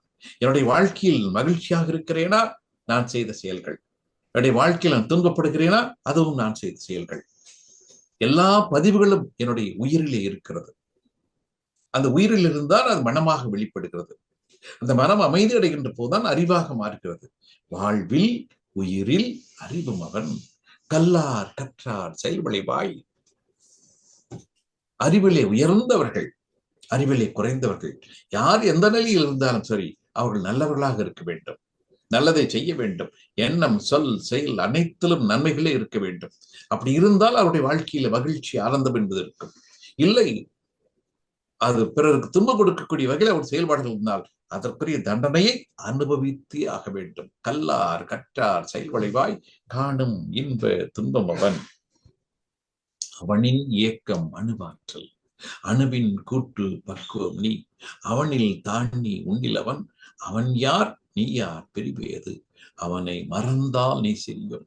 அது வேற, நான் வேற, அவனுக்கு எனக்கு சம்மந்தம் இல்லை, நான் கஷ்டப்படுறது எனக்கு தான், அவனுக்கு இல்லை என்று நான் பிரித்து வைக்கின்ற நிலை வேண்டாம். அவனேதான் நானாக இருக்கிறேன், எனக்குள்ளாக அவன் நிரம்பி இருக்கிறான். என்னை போன்று ஒவ்வொரு ஜீவனுக்குள்ளாக அவன்தான் இருந்து கொண்டிருக்கிறான். ஆக ஒவ்வொரு ஜீவனுக்குள்ளும் இன்ப துன்ப உணர்வாக அவனே இருந்து கொண்டிருக்கிறான். அவனை மறந்தால் நீ சிறியோன், அவனை அறிந்தால் நீ பெரியோன், அவன் நீ ஒன்றாய் அறிந்த இடம், அறிவு முழுமை, அது முக்தி. ஆம், அந்த தெய்வம்தான், அந்த சுத்த வெளிதான் எனக்குள்ளாக இந்த உடலாக, எலும்பு சதையாக, இரத்தமாக, வெப்பமாக, காற்றாக, உயிராக, அது மனமாக இருந்து கொண்டிருக்கிறது என்ற உண்மைகளை உணர்ந்தால் அதுதான் முழுமையான அறிவு. அந்த முழுமையான அறிவைத்தான் முக்தி என்று சொல்கிறோம். அவன் நீ ஒன்றாய் அறிந்த இடம் அறிவு முழுமை, அது முக்தி. இதுவரை நான் வேறதோ என்று நினைத்துக் கொண்டிருந்தேன். என்னுடைய உடல் சார்ந்த இன்பங்களைத்தான் நினைத்துக் கொண்டிருந்தேன். அதுதான் வாழ்க்கை என்று நினைத்துக் கொண்டிருந்தேன். அதற்காக ஓடி ஓடி உழைத்துக் கொண்டிருந்தேன், பொருள் சேர்த்துக் கொண்டிருந்தேன். இப்பொழுது உண்மை நிலை தெரிந்து விட்டது. அந்த தெய்வம் தான் பல்வேறு மாற்றங்களை அடைந்து எனக்குள்ளாக வந்துட்டு நானாக இருந்து கொண்டிருக்கிறது. ஆகவே நான் பிறருக்கு துன்பம் இல்லாத வகையில் என்னுடைய வாழ்க்கை முறையை அமைத்துக் கொண்டு, அதே சமயத்தில் எனக்குள்ளாக இருக்கக்கூடிய இந்த மனம், அந்த அறிவு ஆற்றலை முறையாக பயன்படுத்தி தனக்கும் பிறருக்கும் நன்மை செய்யக்கூடிய வகையில் அமைத்துக் கொண்டால் மனமானது அமைதி, மகிழ்ச்சி, ஆனந்தம் என்ற நிலையில் இருக்கும். அவன் நீ ஒன்றாய் அறிந்த இடம் அறிவு முழுமை, அது முக்தி. எவ்வளவு பெரிய தத்துவங்களை இந்த ஒரு பாடல் மகிழ்ச்சி அவர்கள் சொல்லி இருக்கிறார்கள் பாருங்கள். இப்போ மகிழ்ச்சி அவர் சொல்லக்கூடிய இன்னொன்று பாருங்கள். அந்த குரு வணக்கத்தில் வரக்கூடிய ஒன்று, அதுவும் ஒவ்வொரு குருவையும் சொல்லி மகிழ்கிறார்கள் பாருங்கள். மகரிஷிக்கு தாயுமானவர் திருவள்ளுவர், திருமூலர், ராமலிங்கர், இவர்களெல்லாம் மகரிஷியினுடைய ஒரு குரு என்ற நிலையில இருந்து அவருடைய வாழ்த்துக்களை எல்லாம் பெற்றுக்கொண்டுதான் மகரிஷி அவர்கள் அந்த இறை நிலை உணர்வை பெற்று அதை எளிமைப்படுத்தி நமக்கெல்லாம் கொடுத்து வருகிறார்கள். அதை எப்படி சொல்கிறார்கள் பாருங்கள். அறிவேதான் தெய்வம் என்றார் தாயுமானார். தெய்வம் எப்படி இருக்கிறது? தெய்வம்னா நம்ம நேர நம்ம கண்ணு முன்னாடி ஒரு உருவத்தில் நிற்கும் நம்ம நினைக்கிறோம். ஆனா உண்மையில் பாருங்கள், அறிவாக இருக்கிறது. அறிவு என்று சொல்ல மகிழ்ச்சி சொல்றாது, இயக்க ஒழுங்கு, ஒவ்வொரு இயக்கத்திலும் ஒரு ஒழுங்கு இருக்கிறது. அறிவேதான் தெய்வம் என்றார் தாயுமானார். அகத்து அதுதான் மெய்ப்பொருள் எடுத்துக்காட்டி.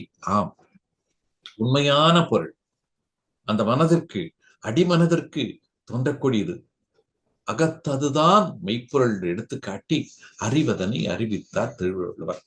திருவள்ளுவர் அந்த அறிவின் நுட்ப நிலைக்கு சென்று அதை வரைமுறைப்படுத்துகிறார். அவ்வறிவை அறிவதற்கு முறைகள் சொன்னார் அறிஞர் திருமூலர்.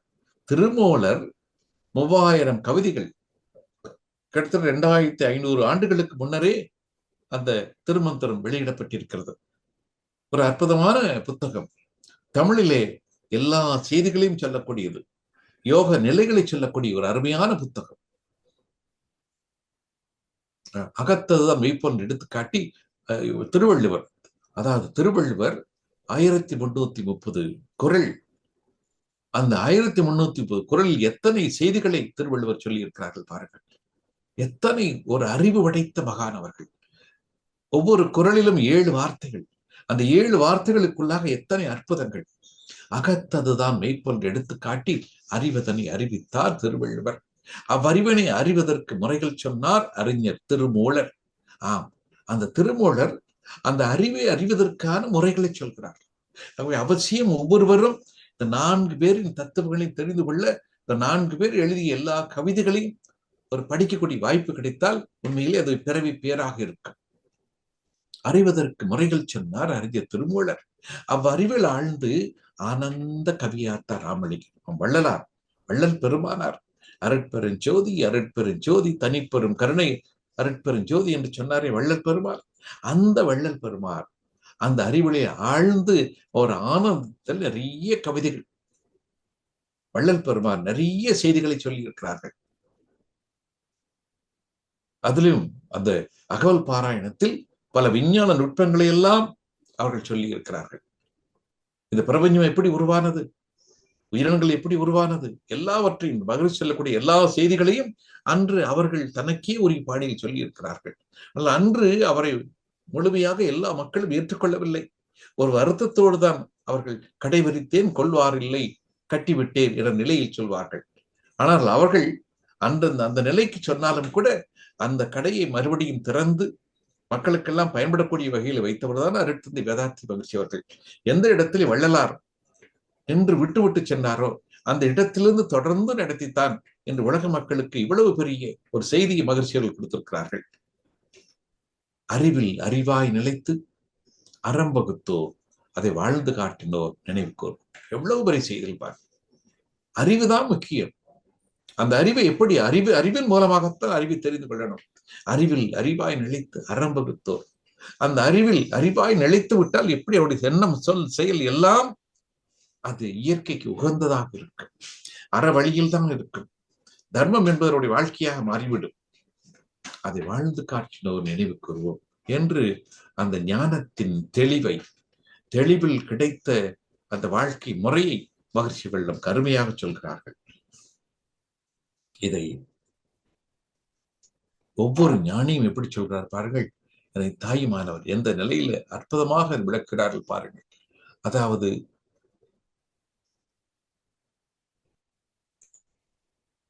அங்கிங்கனாதபடி அந்த தெய்வம், அந்த சுத்த வெளி வெட்ட வெளி எங்க இருக்குது? அங்கிங்கனாதபடி எங்கும் பிரகாசமாய் ஆனந்த மூர்த்தியாகி அருளோடு நிறைந்தது. தன்னருள் வெளிக்குள்ளே அகிலாண்ட கோடி எல்லாம் தங்குபடிக்கு இச்சை வைத்து உயிர்க்கு உயிராய் தழைத்தது. மனம் வாக்கினில் தட்டாமல் நின்றது. சமய கோடிகள் எல்லாம் தம் தெய்வம் எம் தெய்வம் என்று எங்கும் தொடர்ந்து எதிர்வழக்கிடவும் நின்றது. எங்கெனும் பெருவழக்காய் யாதினும் ஒரு வெள்ள சித்தாகி இன்பமாய் என்றைக்கு உள்ளது. மேல் கங்கள் பகல் அற நின்ற எல்லை உள்ளது. அது கருத்திற்கு இசைந்ததுவே கண்டனவெல்லாம் மோன ஒரு வெளியீடாகவே கருதி அஞ்சலி செய்கிறோம். எப்படி ஒரு அற்புதமான நிலை அவர்கள் சொல்லியிருக்கிறார்கள். அங்கிங்கடாதபடி எங்கும் பிரகாசம். எல்லா இடத்திலும் மகிழ்ச்சியோடு சொன்னார்கள். எல்லாம் வல்ல தெய்வம் அது எங்கும் உள்ளது நீக்கமாறு என்று சொல்லுகிறார்கள். அதைத்தான் அங்கிங்கனாதபடி எங்கும் பிரகாசமாய் ஆனந்த பூர்த்தி ஆகி அருளோடு நின்றது. ஆம், அந்த வெளிக்குள்ளே மகிழ்ச்சிகள் வெற்றாயிருப்பு பேராற்றல் பேரறிவு காலம் என்று சொல்கிறார்களே, அந்த 4 தன்மைகள் அடங்கி இருக்கிறது. அப்படி அந்த சுத்த வெளிக்குள்ளே அருள் நிரம்பி இருக்கிறது, அன்பு நிரம்பி இருக்கிறது, அறிவு நிரம்பி இருக்கிறது என்பதுதான் அருளோடு நிறைந்தது. தன்னருள் வெளிக்குள்ளே அகிலாண்ட கோடியெல்லாம் தங்கு வைச்சு. ஆம், அந்த சுத்த வெளிக்குள்ளே தான் இத்தனை கோடிக்கணக்கான அண்டங்கள், ஒவ்வொரு அண்டத்திலும் கோடிக்கணக்கான நட்சத்திரங்கள், ஒரு நட்சத்திரத்தை சுற்றியும் பல கிரகங்கள், இவையெல்லாம் அமைந்திருக்கின்றன. தங்கும்படிக்கு இச்சை வைத்து உயிர்க்குயிராய் தலைத்தது. அப்படி உருவாகிய அந்த அண்டம், அப்படி உருவாகிய அந்த பூமி, அந்த பூமியில இருந்து 5 வகையான பௌதிக பிரிவுகள் ஒன்று சேர்ந்து உயிரினமாக வந்து ஓரறிவுள்ள தாவரத்தில் ஆரம்பித்து 6 அறிவுள்ள மனிதன் வரை அது பல பரிணாம வளர்ச்சியை பெற்று வருகிறது பாருங்கள். உயிர்க்குயிராய் தழைத்தது. மனம் வாக்கினில் தட்டாமல் நின்றது. ஆம், அந்த தெய்வம், அந்த பிரம்மம், அந்த இறைநிலை, அது மனம் அமைதி அடைந்து நின்று விடுகின்ற போதுதான் தெரிகிறது. இப்ப நடந்து போறோம், ஒரு மரம் இருக்குது, ஒரு சேர் இருக்கு, ஒரு டேபிள் இருக்கு, அது நம்முடைய கண்களுக்கு தட்டுப்படுகிறது, நம்முடைய உடம்புக்கு தட்டுப்படுகிறது. ஆனால் தெய்வத்தை தேடினால் எந்த இடத்துல அது தட்டுப்படும்? அந்த மனதிற்கு அங்கே பிடிப்பு இல்லை. மனத தெய்வத்தை ஒரு மனிதனை போன்று தெய்வத்தை பார்க்க முடியாது. அது அரூபமானது, அது அறிவாக இருக்கக்கூடியது, ஆற்றலாக இருக்கக்கூடியது. ஆகவே மனம் வாக்கினில் தட்டாமல் நின்றது.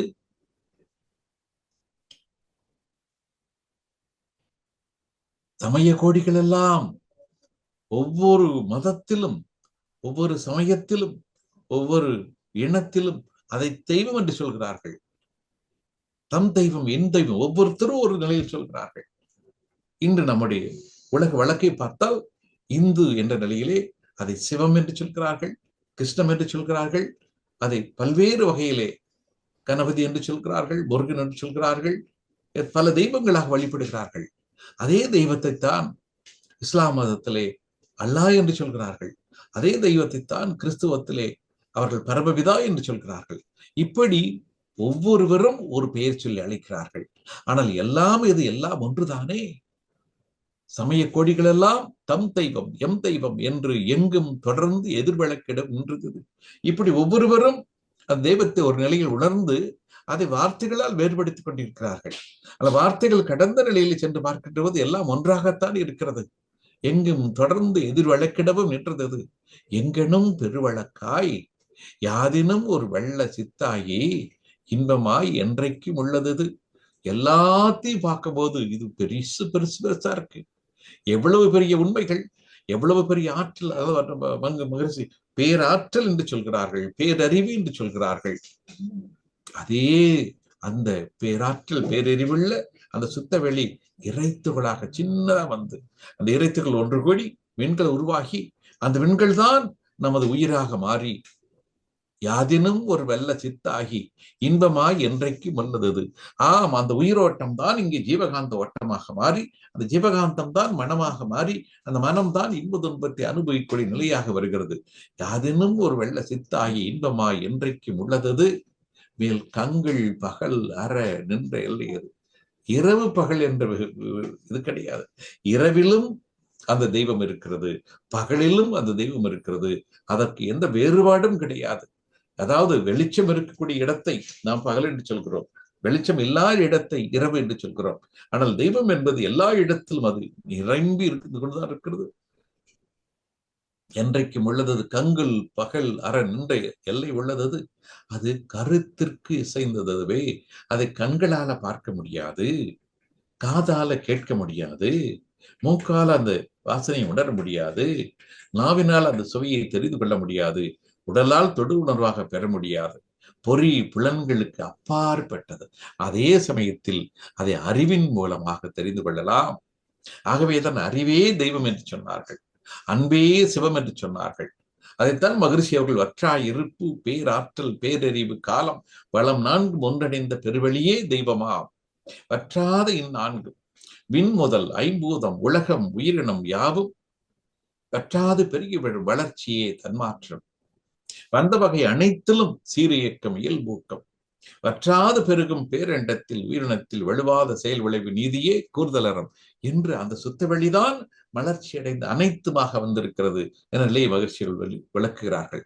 ஆகவே அது கருத்திற்கு இசைந்தது, கண்களால் பார்க்க முடியாது. ஆனால் அறிவினால் அதனை உணர முடியும், அதன் நிலைகளை புரிந்து கொள்ள முடியும். அந்த சுத்த வெளிதான் இந்த பிரபஞ்சமாக வந்திருக்கிறது என்பதை ஆழ்ந்தாழ்ந்து சிந்திக்கும் போது ஒவ்வொரு மனிதனும் தெரிந்து கொள்கிறார். அதுதான் எல்லா ஜீவன்களாக வந்திருக்கிறது, அதுதான் முடிவிலே மனிதனாக இருக்கிறது என்ற உண்மைகளையும் ஒவ்வொருவரால் புரிந்து கொள்ள முடியும்.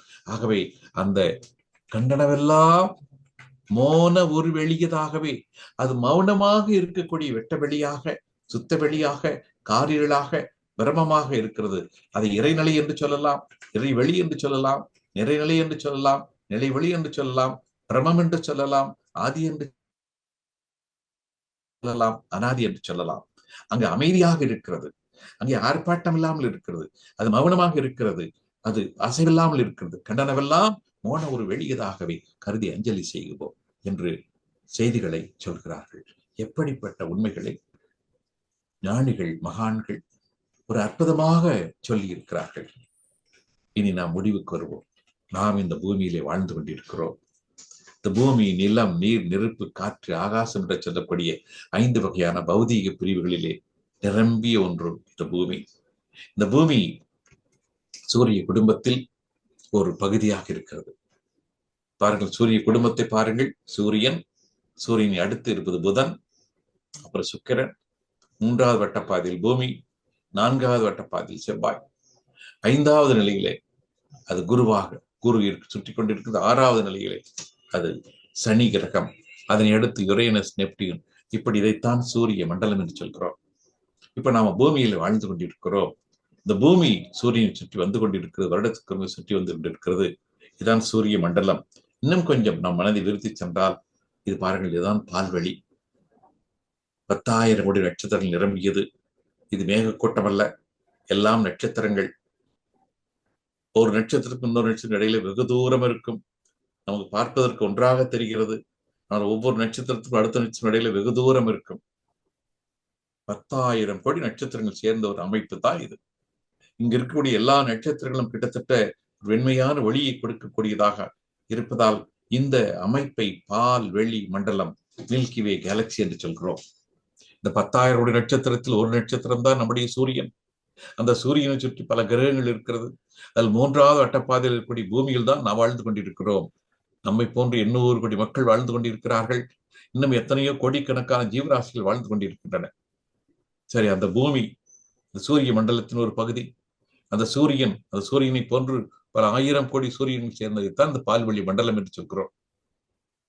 அப்ப இந்த பால்வழி மண்டலம், அதனை அடுத்து இதுதான் பால்வழி மண்டலத்தினுடைய இன்னொரு பகுதியிலிருந்து பார்க்கின்ற போது ஏற்கனவே பார்த்த அதே பால்வழி மண்டலம் தான் இப்பொழுது நாம் வேறு திசையில் நின்று பார்க்கின்ற போது இப்படி தோன்றுகிறது. இது நடுவில் இருக்கக்கூடிய பகுதி உப்பியது போல் தெரிகிறது பாருங்கள். அதான் மையம். அது வால் மாதிரி இருக்கிறது. அது ரொம்ப தூரம் செல்லும். இது மொத்த நீளம். இதனை 1,00,000 ஒளியாண்டு என்று சொல்கிறார்கள். வெளிச்சம் இந்த மூலையிலிருந்து அந்த மூலை செல்வதற்கு 1,00,000 வருடம் ஆகும் என்று சொல்வார்கள். இப்படி மண்டலங்கள் நிறைய இருக்கு. இது நமது அடுத்து இருக்கக்கூடிய ஆந்திரமடா கேலக்சி. பால்வழி மண்டலத்தை போல் அங்கும் பல ஆயிரம் கோடி நட்சத்திரங்கள் இருக்கும். இப்படி நிறைய மண்டலங்கள் இருக்கின்றன. நிறைய மண்டலம், 1, 2 அல்ல, கோடிக்கணக்கான மண்டலங்கள் இருக்கின்றன. அந்த எல்லா ஒவ்வொன்றும் ஒரு மண்டலம். பால்வழி மண்டலம், ஆந்திரமடா கேலக்சி, இன்னொரு கேலக்சி, இன்னொரு கேலக்சி, இன்னொரு கேலக்சி, இப்படி கோடிக்கணக்கான மண்டலங்கள் இருக்கின்றன. இது எல்லாவற்றையும் கடந்து சென்றால் அங்குதான் சுத்தவெளி. அது எல்லையில்லாதது. பற்றா இருப்பு, பேராற்றல், பேரறிவு, காலம், வலம் 4 முன்னணிந்த பெருவெளியே தெய்வமாம். ஆம், அதுதான் தெய்வம். அந்த தெய்வத்தை தான் சிவம் என்று சொல்கிறோம், கிருஷ்ணம் என்று சொல்கிறோம், அல்லாஹ் என்று சொல்கிறோம். அதைத்தான் பரமபிதா என்று சொல்கிறோம். எல்லாம் வல்ல தெய்வம் அது. அங்கிருந்தான் நாம் அந்த பயணத்தை ஆரம்பித்தோம். அந்த சுத்த வெளியிலிருந்து தான் பயணத்தை ஆரம்பித்தோம். அங்கிருந்து முதல் பயணம் நாம் இறைத்துகளாக, அந்த இறைத்துகள் 1 கோடி விண்ணாக, விண்கள் 1 கோடி காற்று, நெருப்பு, நீர், நிலமாக, அவை மீண்டும் ஒன்று கொடுக்கின்ற போதுதான் அங்குதான் உயிரினமாக வந்து ஓரறிவுள்ள தாவரத்திலிருந்து 6 அறிவுள்ள மனிதன் வரை வந்திருக்கிறோம். ஆக அந்த சுத்தவெளி என்ற தெய்வம் தான் இன்று நாம் இந்த பிரபஞ்சத்தில் பார்க்கக்கூடிய எல்லாமாக இருப்பது அந்த சுத்தவெளி என்ற தெய்வம் தான். அதுதான் அது கல்லாக, மண்ணாக, நீராக, நெருப்பாக இருந்து கொண்டிருக்கிறது. ஆகவேதான் அதை நமக்கு புரிந்து கொள்வதற்கு நம்முடைய ஞானிகள், சித்தர்கள் வானாகி, மண்ணாகி, வழியாகி, ஒளியாகி, ஊனாகி, உயிராகி, உண்மையுமாய், இன்மையுமாய் என்று அந்த பரிணாம வளர்ச்சியைத்தான் அவ்வளவு அற்புதமாக பாடியிருக்கிறார்கள். அந்த சுத்த வெளிதான் உண்மையான தெய்வம் என்று சொல்லக்கூடியது. பேராற்றலும் பேரறிவும் பெற்றது. அதிலிருந்து ஒவ்வொரு வளர்ச்சியாக முதல் நிலை வந்தது இறைத்துகள். அது 1 கோடி விண், அது 1 கோடி மற்ற அணுக்கள், அது 1 கோடி தான் காற்று, நெருப்பு, நீர், நிலம் என்று வந்தது. ஆக எல்லாம் தெய்வத்தின் வெவ்வேறு வடிவங்கள். சுத்தவெளி என்பது தெய்வம், இறைத்துகள் என்பது தெய்வம், இறைத்துகள் 1 கோடி விண் என்பது தெய்வம், விண்கள் 1 கோடி அந்த பகுதி ஆகாசம் என்று சொல்கிறோம், அதுவும் தெய்வத்தின் ஒரு நிலைதான். அது மீண்டும் 1 கொடுக்கின்றது, காற்று வருது, காற்றையும் தெய்வமாக சொல்கிறோம், அதைத்தான் வாயு பகவான் என்று சொல்கின்றோம். அடுத்தது நெருப்பாக வருகிறது, அக்னி பகவான் என்று சொல்கிறோம். அடுத்தது அது நீராக வருகிறது, வருண பகவான் என்று சொல்கின்றோம். இவையெல்லாம் அடுத்த நிலையில நிலமாக வருகிறது. நிலம் என்பது தெய்வம், நீர் என்பது தெய்வம், நெருப்பு என்பது தெய்வம், காற்று என்பது தெய்வம், அதுக்கு முன்னர் இருக்க விண் என்ற ஆகாசம் தெய்வம். இப்படி வந்துதான் நம்ம இந்த பிரபஞ்சத்தை பார்க்கிறோம். பிரபஞ்சத்தை பார்க்கிறோம் என்று சொன்னா எல்லா நட்சத்திரங்களும், மண்டங்களும் இவையெல்லாம் அந்த இறைவனின் வெவ்வேறு வடிவங்கள். இறைவன் தான் வளர்ச்சி அடைந்து நட்சத்திரங்களாக, கூட்டங்களாக இந்த பிரபஞ்சமாக வந்திருக்கிறார். அந்த மீண்டும் அது 1 கோடி பூமி போன்ற அமைப்பு வந்து அந்த பூமியிலே அந்த 5 வகையான பௌதிக பிரிவுகளும் 5 வகையான காந்த அலைகளும் முறையாக ஒன்று கொடுக்கின்ற போது அங்கு அது ஜீவனாக வருகிறது. அப்படி முதலாக வந்த ஜீவன் தான் தாவரமாக இருக்கிறது. அப்ப தாவரம் என்பது இறைவனின் ஒரு வடிவம். தாவரத்திலிருந்து விழுந்த அடுத்த நிலை 2 அறிவுள்ள புழுக்களாக வர, அதுவும் தெய்வத்தின் ஒரு நிலைதான். அதனை அடுத்து 3 அறிவுள்ள பூச்சிகளாக வாசனை உணரக்கூடிய தன்மை வருகிறது, அதுவும் தெய்வத்தின் ஒரு நிலைதான். அதனை அடுத்து 4 அறிவுள்ள ஊர்வனமாக பாம்பு போன்ற பிராணிகளாக வருகிறது, அதுவும் தெய்வத்தின் ஒரு நிலைதான். அதனை அடுத்து 5 அறிவுள்ள விலங்குகளாக புலி, கரடி, சிங்கம், மாடு, கோழி, பறவைகள் எல்லாம் 5 அறிவு. காது வருகின்ற போது 5 அறிவு என்று சொல்கிறோம். இப்படி அந்த தெய்வம் தான் ஒவ்வொன்றாக வந்து இத்தனை விலங்குகளாக வந்து கடைசியில் 6வது அறிவுள்ள மனிதனாகவும் வருகிறது. ஆகவே எல்லாம் தெய்வத்தின் வெவ்வேறு வடிவங்கள் தான். எல்லாம் வல்ல தெய்வம் அது எங்கும் உள்ளது நீக்க வர, சொல்லால் மட்டும் நம்பாதே சுயமாய் சிந்தித்தே தெளிவாய். அந்த தெய்வம் தான் நான் பார்க்கக்கூடிய அனைத்து பொருளாக இருக்கிறது, அனைத்து காட்சியாக இருக்கிறது, அனைத்து ஜீவன்களாக இருக்கிறது, அனைத்து மனிதர்களாகவும் இருக்கிறது. அந்த தெய்வம் தான் எனக்குள்ளாக நிரம்பி இருக்கிறது, என்னுடைய உடலாக இருக்கிறது, என்னுடைய உயிராக இருக்கிறது, என்னுடைய மனமாக இருக்கிறது, என்னுடைய அறிவாக இருக்கிறது. எல்லாம் வல்ல தெய்வம் அது எங்கும் உள்ளது நீக்குமற, சொல்லால் மட்டும் நம்பாதே சுயமாய் சிந்தித்தே தெளிவாய். வல்லாய் உடலில் இயக்கம் அவன், வாழ்வில் உயிரில் அறிவும் அவன். கல்லார் கற்றார் செயல்வழிவாய் காணும் இன்ப துன்பம் அவன். அவனின் இயக்கம் அணுவாற்றல் அணுவின் கூட்டு பக்குவமுடி. அவனில் தாண்டி உண்டில் அவன். அவன் யார் நீ யார் பிரிவேது. அவனை மறந்தால் நீ சிறியோன், அவனை அறிந்தால் நீ பெரியோன். அவன் நீ ஒன்றாய் அறிந்த இடம், அறிவு முழுமை அது முக்தி என்று சொல்லி இந்த ஒரு அற்புதமான உரையை கேட்டுக்கொண்டிருந்த உங்கள் அனைவரையும் வணங்கி, தெய்வத்தின் உருவங்களாக நீங்கள் இருக்கிறீர்கள். தெய்வத்தின் உருவங்களாக உங்களை அன்போடு வழிபட்டு மகிழ்கிறேன். அந்த தெய்வமே இந்த பிரபஞ்சமாக, இத்தனை கோடி ஜீவன்களாக, இத்தனை கோடி மனிதர்களாக, இத்தனை கோடி அன்பு உள்ளங்களாக இருந்து கொண்டிருப்பதை உணர்ந்து மகிழ்ந்து அனுபவிப்போம் என்று சொல்லி அத்தனை பேரையும் வணங்கி வாழ்த்தி நிறைவு செய்கின்றேன். வாழ்க வளமுடன், வாழ்க வளமுடன், வாழ்க வளமுடன். இப்பொழுது நாம் ஐயாவுடன் கேள்வி பதில் நிகழ்ச்சியிலே இணைகின்றோம். முதலாவதாக சென்னை நங்கநல்லூரை சேர்ந்த பேராசிரியர் ராஜாராமன் ஐயா அவர்கள். ஐயா வாழ்க வளமுடன். ஐயா கிட்ட நீங்க பேசலாங்க.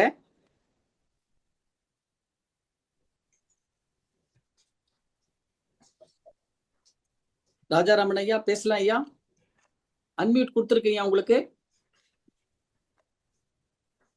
ஐயா வாழ்க வளமுடன். ஐயா வாழ்க வளமுடன். சொல்லுங்கய்யா, சொல்லுங்க. ராஜாராமன் சென்னை பழநிலையில பேசுறேன்யா. ரொம்ப அருமையான டாபிக் எடுத்து பேசுறீங்க.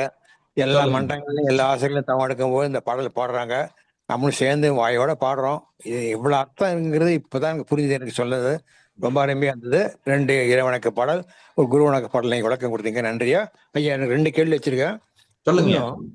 நீங்க நிகழ்ச்சி ஆரம்பிக்கும் போது ஒரு குரு வணக்க பாடல் பாடினீங்க, ஆமாங்க, அடக்கிங்கிற பாடல். அதுல ஒரு லைன்ல ஒரு சந்தேகம் எனக்கு என்னன்னா, சொல்லுங்க. அந்த நிலையதனில் அறிவு அசைவிட்டு இருக்க அப்படின்னு சொல்லிட்டு ஆமா, பெரும் ஆனந்தம் பொங்குறதுன்னா அங்க அசைவு இல்லையே, எப்படி ஆனந்தம் பொங்குவாங்க? சரி சரி சரி சரி. ஏன்னா நம்ம அசைவான நிலையிலேயே பழகி கொண்டதுனால அந்த அசைவில்லாத நிலையை நம்மளால யோசனை பண்ண முடியலைங்க.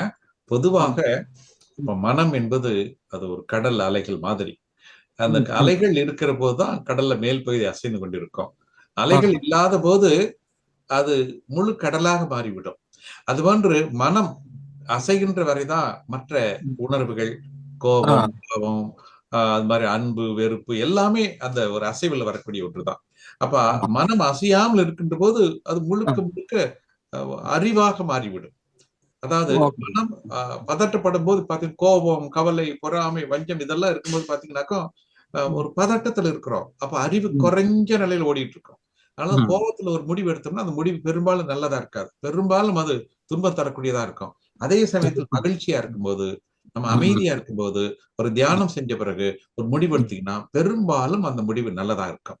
அதனால அந்த மனம் அமைதி அடைந்து அந்த அறிவு அப்படியே ஒன்றி நிற்கின்ற போது அது பேரறிவாக இருக்கும்.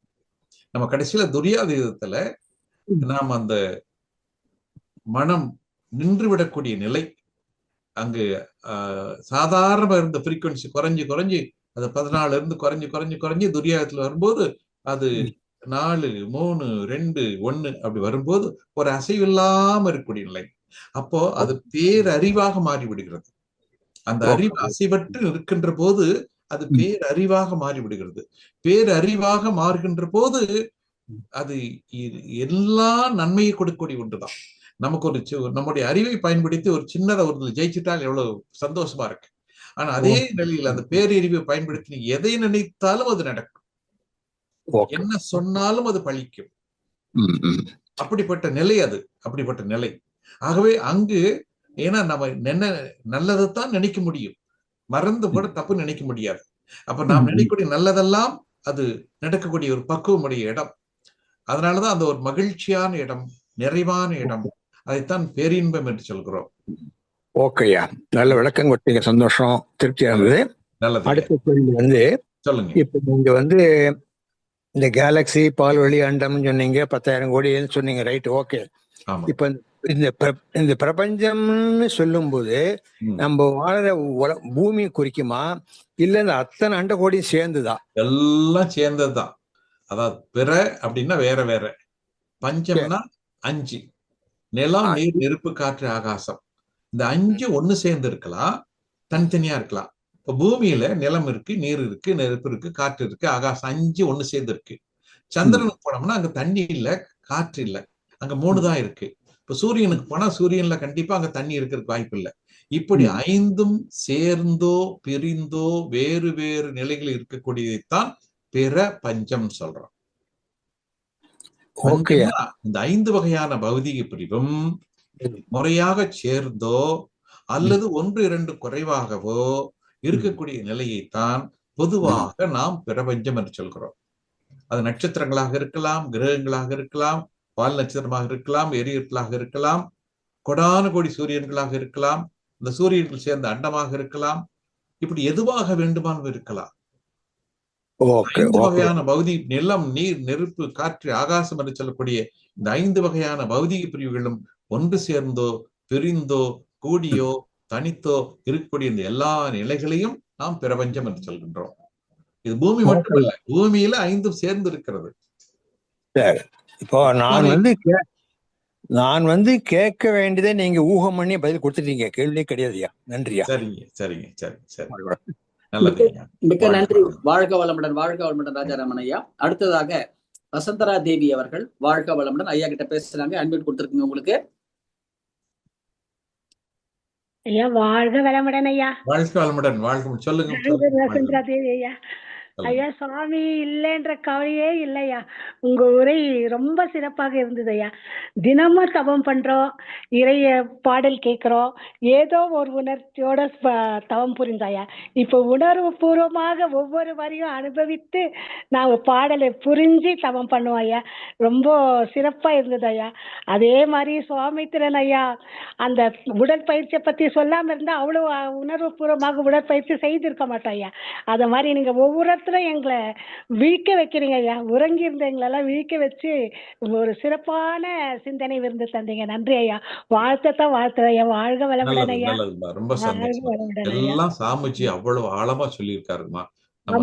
சொன்னது நமக்கு தெரிஞ்ச வரைக்கும் புரிஞ்சுக்கிட்டு நம்ம வாழ்க்கையில கொண்டு வந்தாலே பெரிய காரியம். நீங்களா இல்லாம இருந்தா இவ்வளவு உணர்வு பூர்வமாக நான் புரிஞ்சிருக்க முடியாது ஐயா. இந்த ஜூமுக்கு எப்படித்தான் நன்றி சொல்றதுன்னே தெரியலையா. சும்மா ஏதோ தவம் பண்ணோம், ஏதோ உடற்பயிற்சி பண்ணோன்னு போயிருப்பாயா. இந்த ஜூம் வந்ததால, இந்த கொரோனா வந்ததால உங்களெல்லாம் பார்த்து நீங்க தான் இன்னும் அறிவு கண்ணை திறக்கிறீங்க ஐயா. அவர் மூலியமா உங்களை தான் பாக்குறோம். நன்றி ஐயா. நன்றி. வாழ்க வளமுடன். தண்ணீர் மழைக்க உங்களுக்கு நன்றி சொல்றேன் ஐயா. வாழ்க ஐயா. வாழ்க வளமுடன். வாழ்க வளமுடன். ரொம்ப நன்றிமா. வாழ்க வளமுடன்.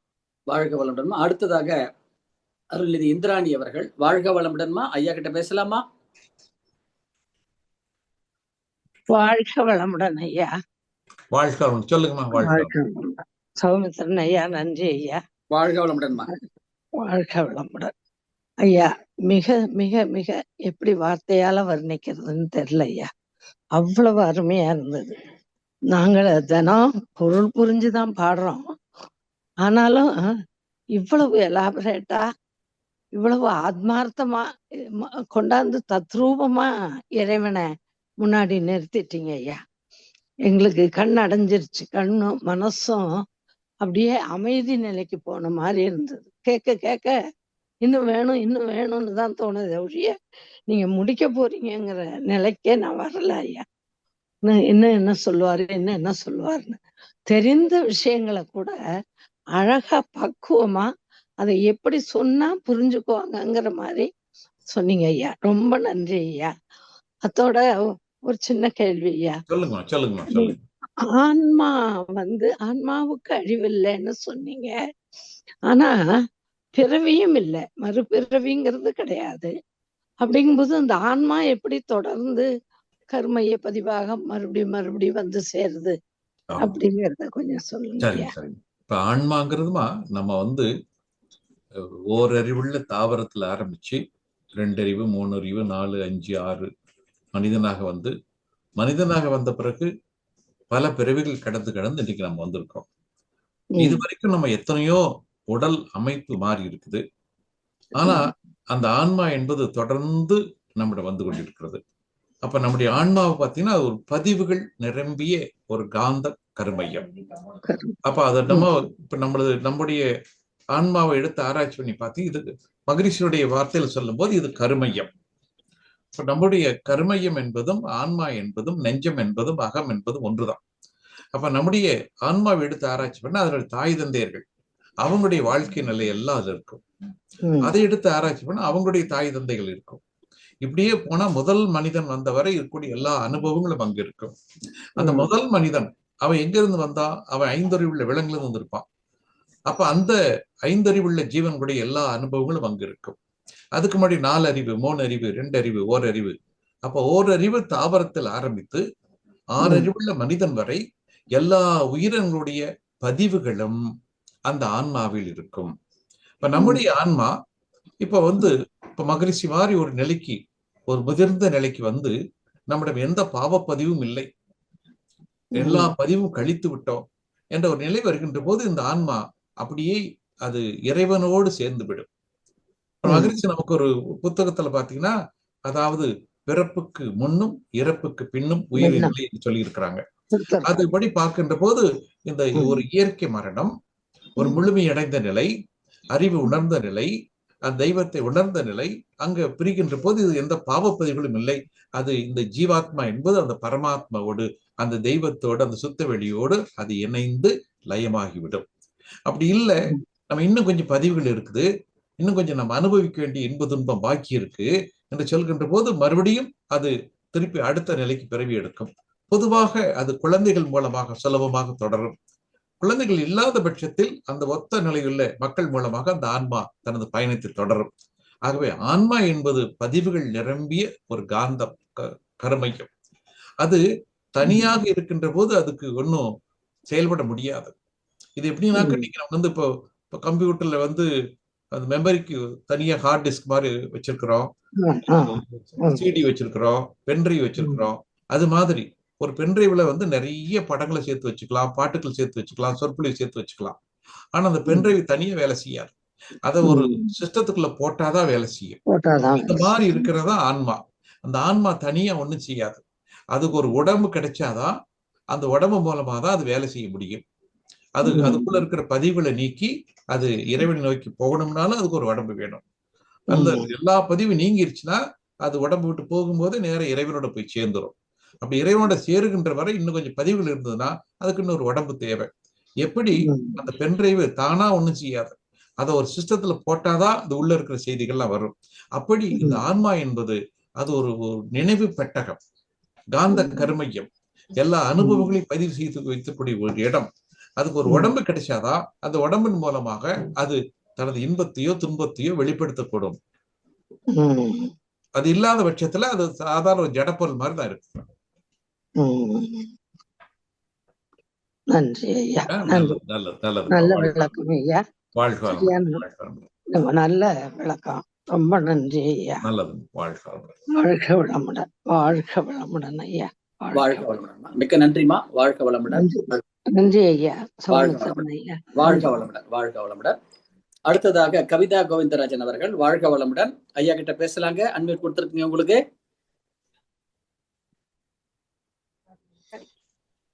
வாழ்க வளமுடன் ஐயா. வாழ்க வளமுடன் ஐயா. வாழ்க வளமுடன். வாழ்க வளமுடன். சொல்லுங்கம்மா. ஐயா, இன்ப துன்பம் அவன்றீங்க, ஏன் ஐயா துன்பமும் கொடுக்கிறாரு? இன்பம் துன்பம் என்பது நாம் செய்த செயலுக்குரிய விளைவுகள். நம்ம சில சமயம் நல்லதை செய்யறோம், சில சமயம் மனம் போன போக்குல சில தவறுகளும் செய்தோம். அப்ப துன்பம் ஒன்று வந்தாதான் நாம் செய்தது தவறு என்று எண்ணி அந்த துன்பத்தை செய்யாமல் இருப்போம். ஒருவேளை அந்த துன்பம் தெரியாம போச்சுன்னா மீண்டும் மீண்டும் அதையே செய்வோம். அதையே செய்கின்ற போது நாமும் பாதிப்போம், பிறரும் பாதிப்பாங்க. இப்ப நமக்கு ஒரு சின்ன ஒரு உதாரணம் வச்சுக்கோங்க. இப்ப நம்ம சாப்பிட்டுட்டு இருக்கிறோம், நமக்கு ஒரு ஏதோ ஒரு பலகாரம் சாப்பிட்றோம், ஒரு இட்லி சாப்பிடணும் வச்சுக்கலாம். நம்முடைய உடம்புக்கு ஒரு 3 இட்லி சாப்பிட்டா போதும் வச்சுக்க ஒரு அளவுக்கு. ஆனா நமக்கு எல்லாம் சட்னி சாம்பார் எல்லாம் ருசியா இருக்குது பார்த்து நம்ம 6 இட்லி சாப்பிட்றோம். இன்னும் ருசியா இருக்குது, ஆனா வயிறு நிறைஞ்சு போச்சு. இப்போ இதுக்கு மேல நம்ம சாப்பிட ஆரம்பிச்சோம்னா ஒண்ணு வாந்தி வரும், அல்லது அன்ஈசியா வரும். இது ஒரு துன்பம். இந்த துன்பம் வந்தாதான் நிறுத்துவோம். அப்படி இல்லைன்னா மறுபடியும் வயிறு வெடிச்சு போற அளவுக்கு நம்ம சாப்பிட்டு தான் இருப்போம். அப்போ துன்பம் என்பது நாம் அளவு மீறி விட்டோம் என்பதை குறிப்பதற்கு இறைவன் கொடுக்கக்கூடிய ஒரு நிலை.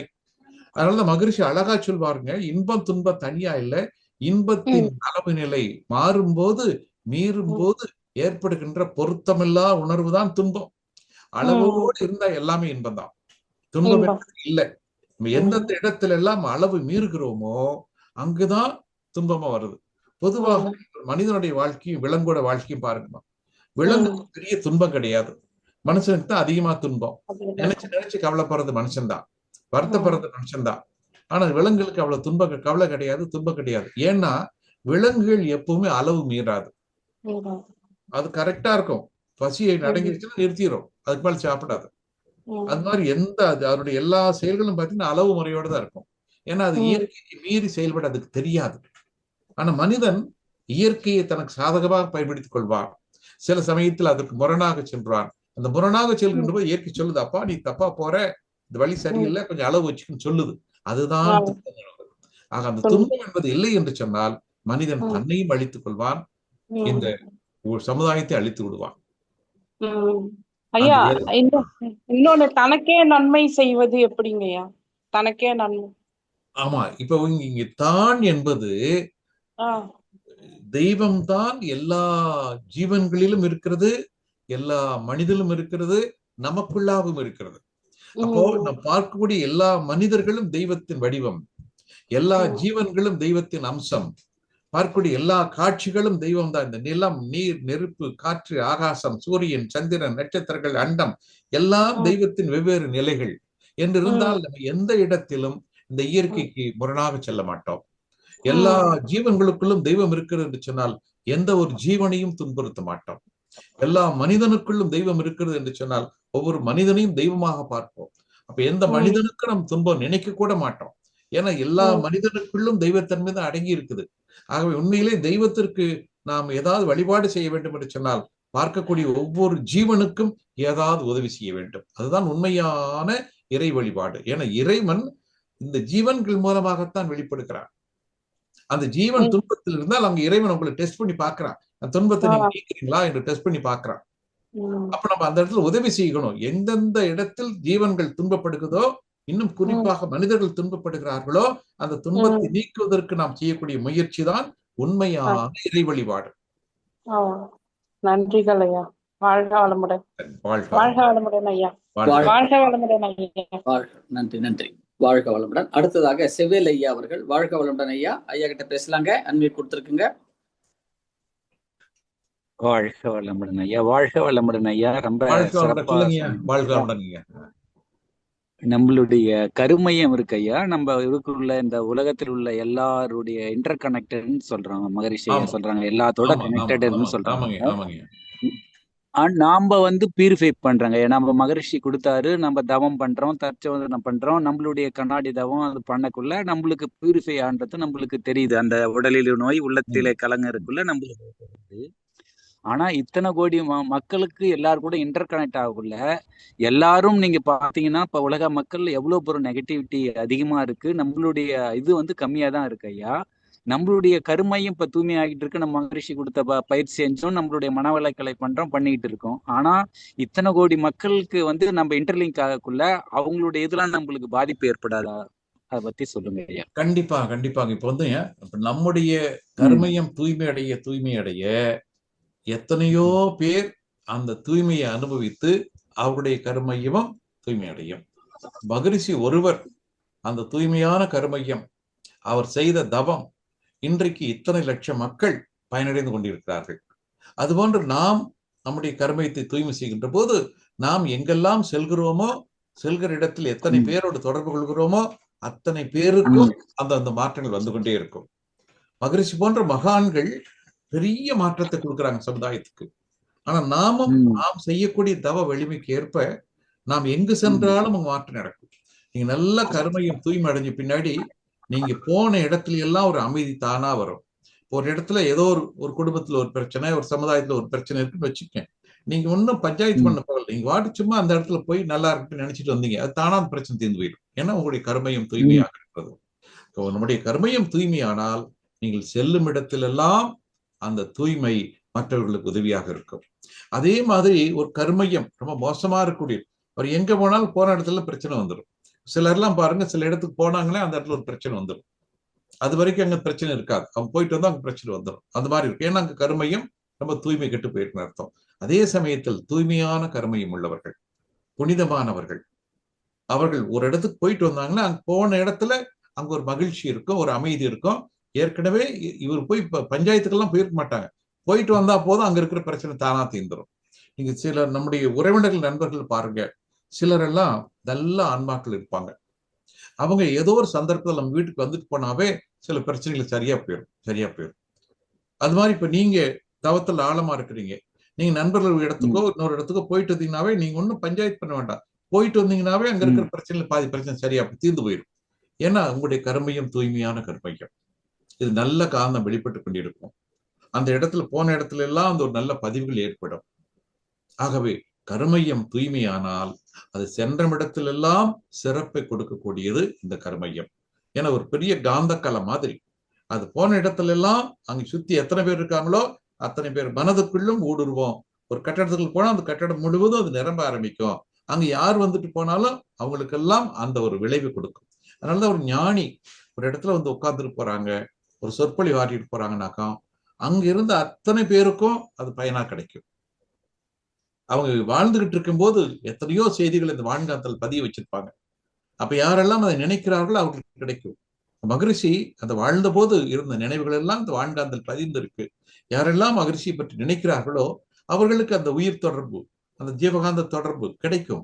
அந்த உண்மைகளை அவர்கள் புரிந்து கொள்ளலாம், இன்னும் ஆழமாக செல்லலாம். வாழ்க வளமுடன்.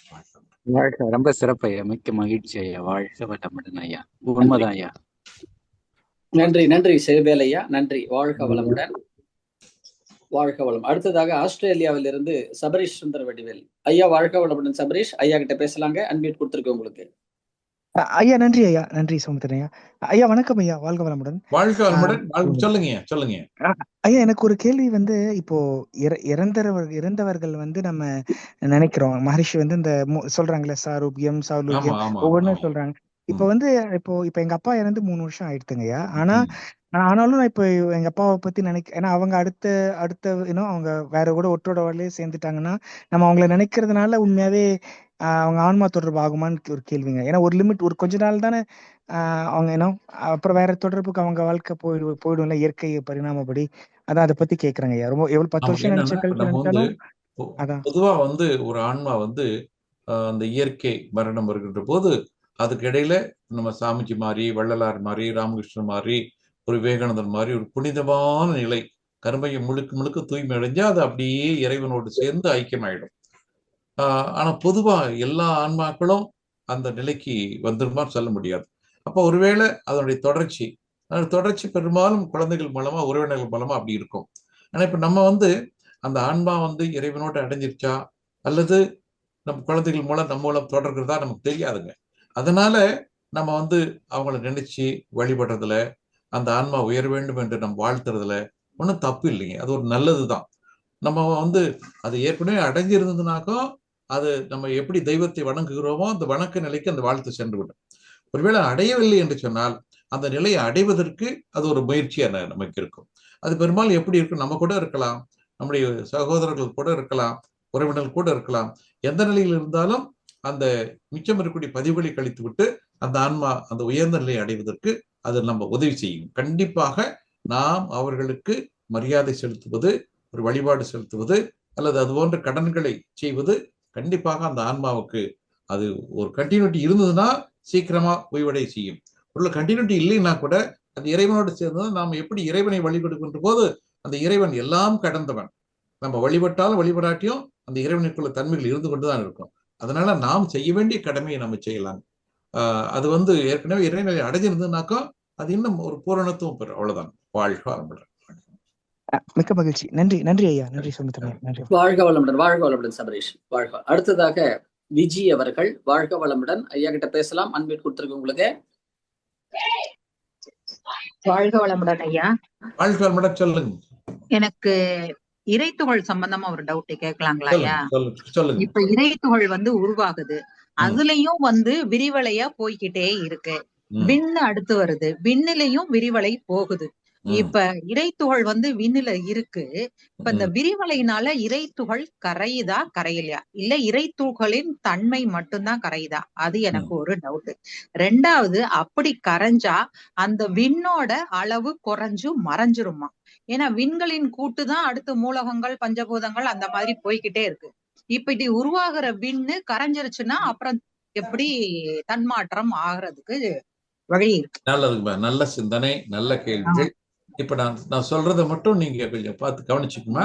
அதுல ஏதாவது உங்களுக்கு ஒரு சந்தேகம் வந்தா திருப்பி நீங்க கேளுங்கம்மா. இப்ப இறைத்துகள் மிக மிக சிறியது, வேகமாக சுற்றி கொண்டிருக்கக்கூடிய ஒன்று. இந்த பிரபஞ்சத்திலேயே மிகச் சிறியது என்று சொன்னால் இறைத்துகள். அதுபோன்று மிக மிக வேகமாக சுற்றக்கூடியது என்று சொன்னாலும் அது இறைத்துகள். அப்போ ஒரு இறைத்துகள் சுற்றுகின்ற போது அதிலிருந்து எல்லா திசைகளிலும் அலைகள் வரும். எப்படி ஒரு அசையாத ஒரு குளம் தண்ணி நிரம்பி இருக்குன்னு வச்சுக்கலேன், நடு குளத்துல ஒரு கல் போட்டீங்கன்னா அங்கிருந்து அலைகள் வட்ட வட்டமா வட்ட வட்டமா அது அப்படியே போயிட்டே இருக்கும். அதே போல அசையாத சுத்த வெளியில ஒரு இடத்துல இந்த இறைத்துகள் சுழல்கின்ற போது அதிலிருந்து அலைகள் அப்படியே கிளம்பி கிளம்பி எல்லா திசைகளிலும் போயிட்டே இருக்கும். பொதுவாக இந்த அலைகளைத்தான் நம்ம காந்த அலைகள் என்று நம்ம சொல்கிறோம். அப்போ ஒவ்வொரு இறைத்துகளும் அந்த காந்த அலைகளை உருவாக்கக்கூடிய ஒரு அமைப்பு தான். அங்கிருந்து அந்த காந்த அலைகள் வெளியே சென்று கொண்டிருக்கும். அது அப்படி வெளியே போறதுனால அது தள்ளும் அலைகள், ரிபல்சிவ் ஃபோர்ஸ் என்று சொல்கிறோம். இந்த இறைத்துகள் இது சுத்துற வரைக்கும் தான் இது நடக்கும். இந்த இறைத்துகளும் பல ஆயிரம் கோடி கோடி கோடி கோடி ஆண்டுகள் ஆகிற போது கொஞ்சம் கொஞ்சமா குறைஞ்சு நின்று போயிடும். நின்று போயிடுச்சுன்னா அந்த காந்த அலைகள் வராது. அதனாலதான் அந்த இறைத்துகளை மகரிஷி அவர்கள் காந்த துகள் என்றும் சொல்வார்கள். அது சுழல்கின்ற வரை அதிலிருந்து ஒரு அலைகள் வந்து கொண்டே இருக்கும். அது சுழற்சி நிற்கின்ற போது அது அலைகள் வராது நின்றுவிடும். இப்படிப்பட்ட இறைத்துகள்கள், கோடிக்கணக்கான இறைத்துகள்கள் ஒன்று கூடிதான் ஒரு விண் உருவாகிறது. ஒரு விண்ணுன்னு எடுத்துட்டோம்னா அதுக்குள்ள நிறைய இறைத்துகள். அதனாலதான் பொதுவா சொல்வோம், நம்ம அந்த பிரம்மநிலை நடத்தும் போதெல்லாம் அந்த இறைத்துகள் என்பது பூந்தி மாதிரி, விண் என்பது லட்டு மாதிரி.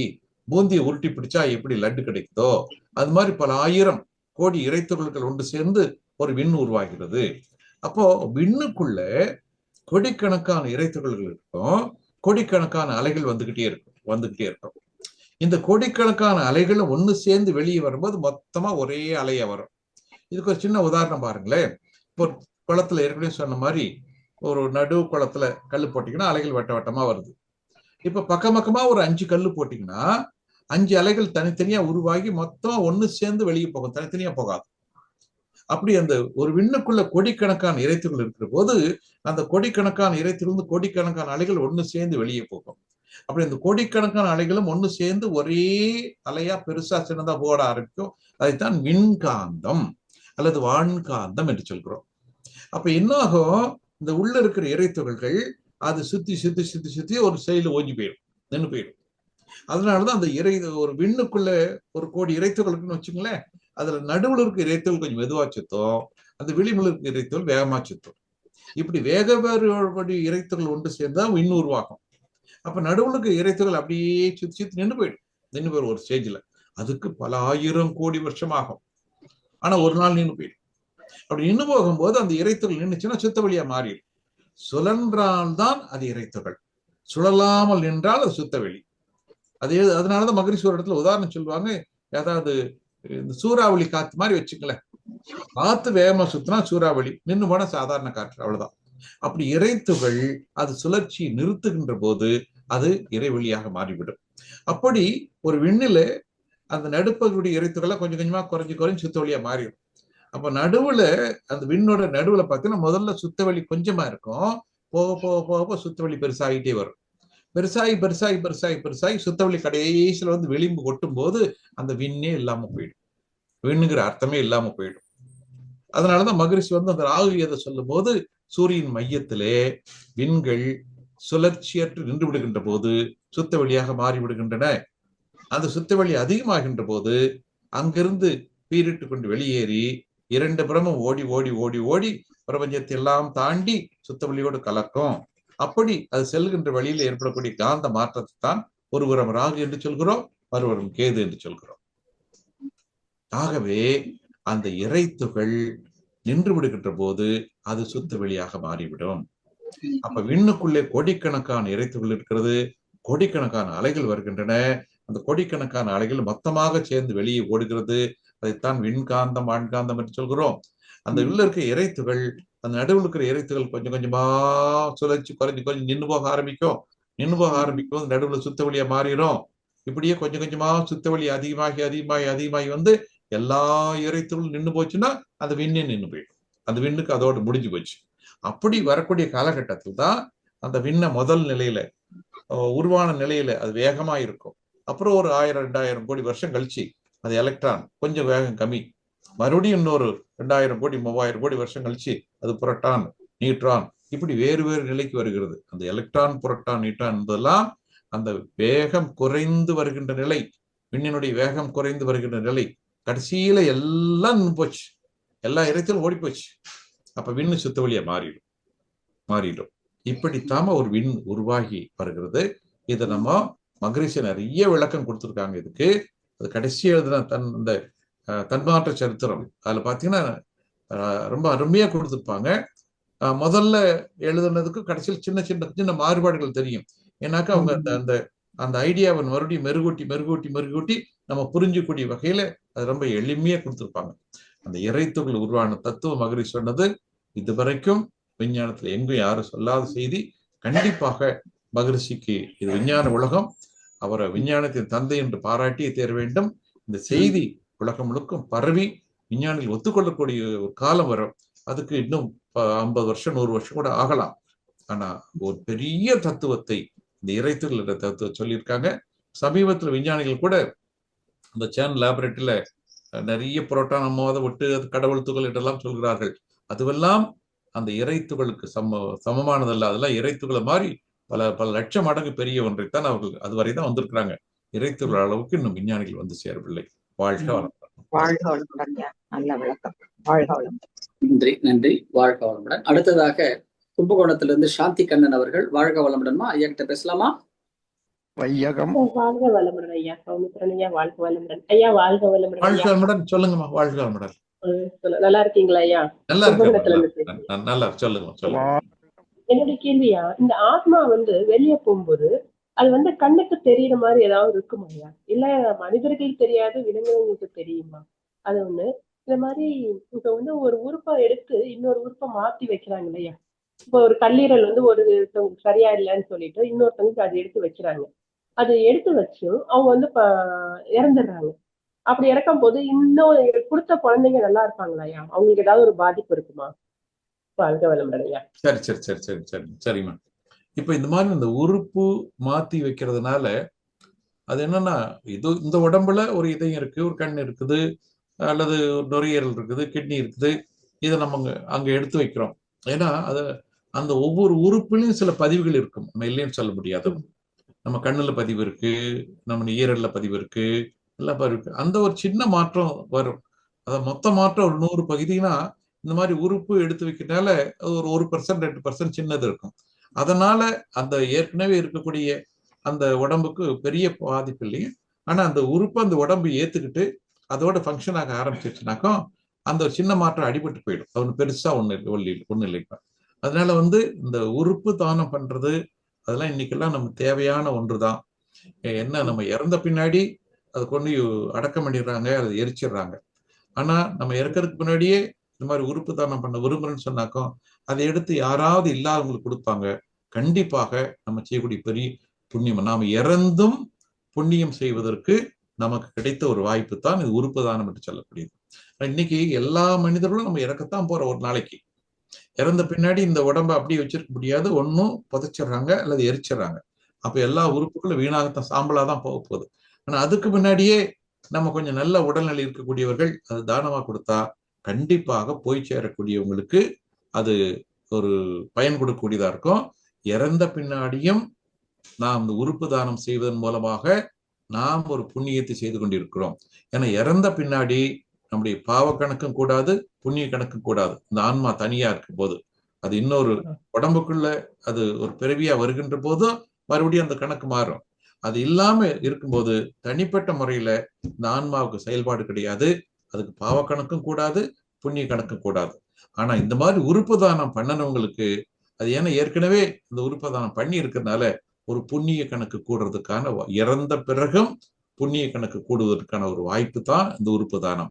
ஆகவே உயிரோடு இருக்கக்கூடியவர்கள் எல்லாம் ஓரளவு நல்ல உடல்நிலை, நல்ல உறுப்புகள் அமைப்பு இருக்கக்கூடியவர்கள் எல்லாம் நாம் இறந்த பிறகும் புண்ணியம் செய்வதற்கு நமக்கு கிடைத்த வாய்ப்பு தான் இந்த உறுப்பு தானம்.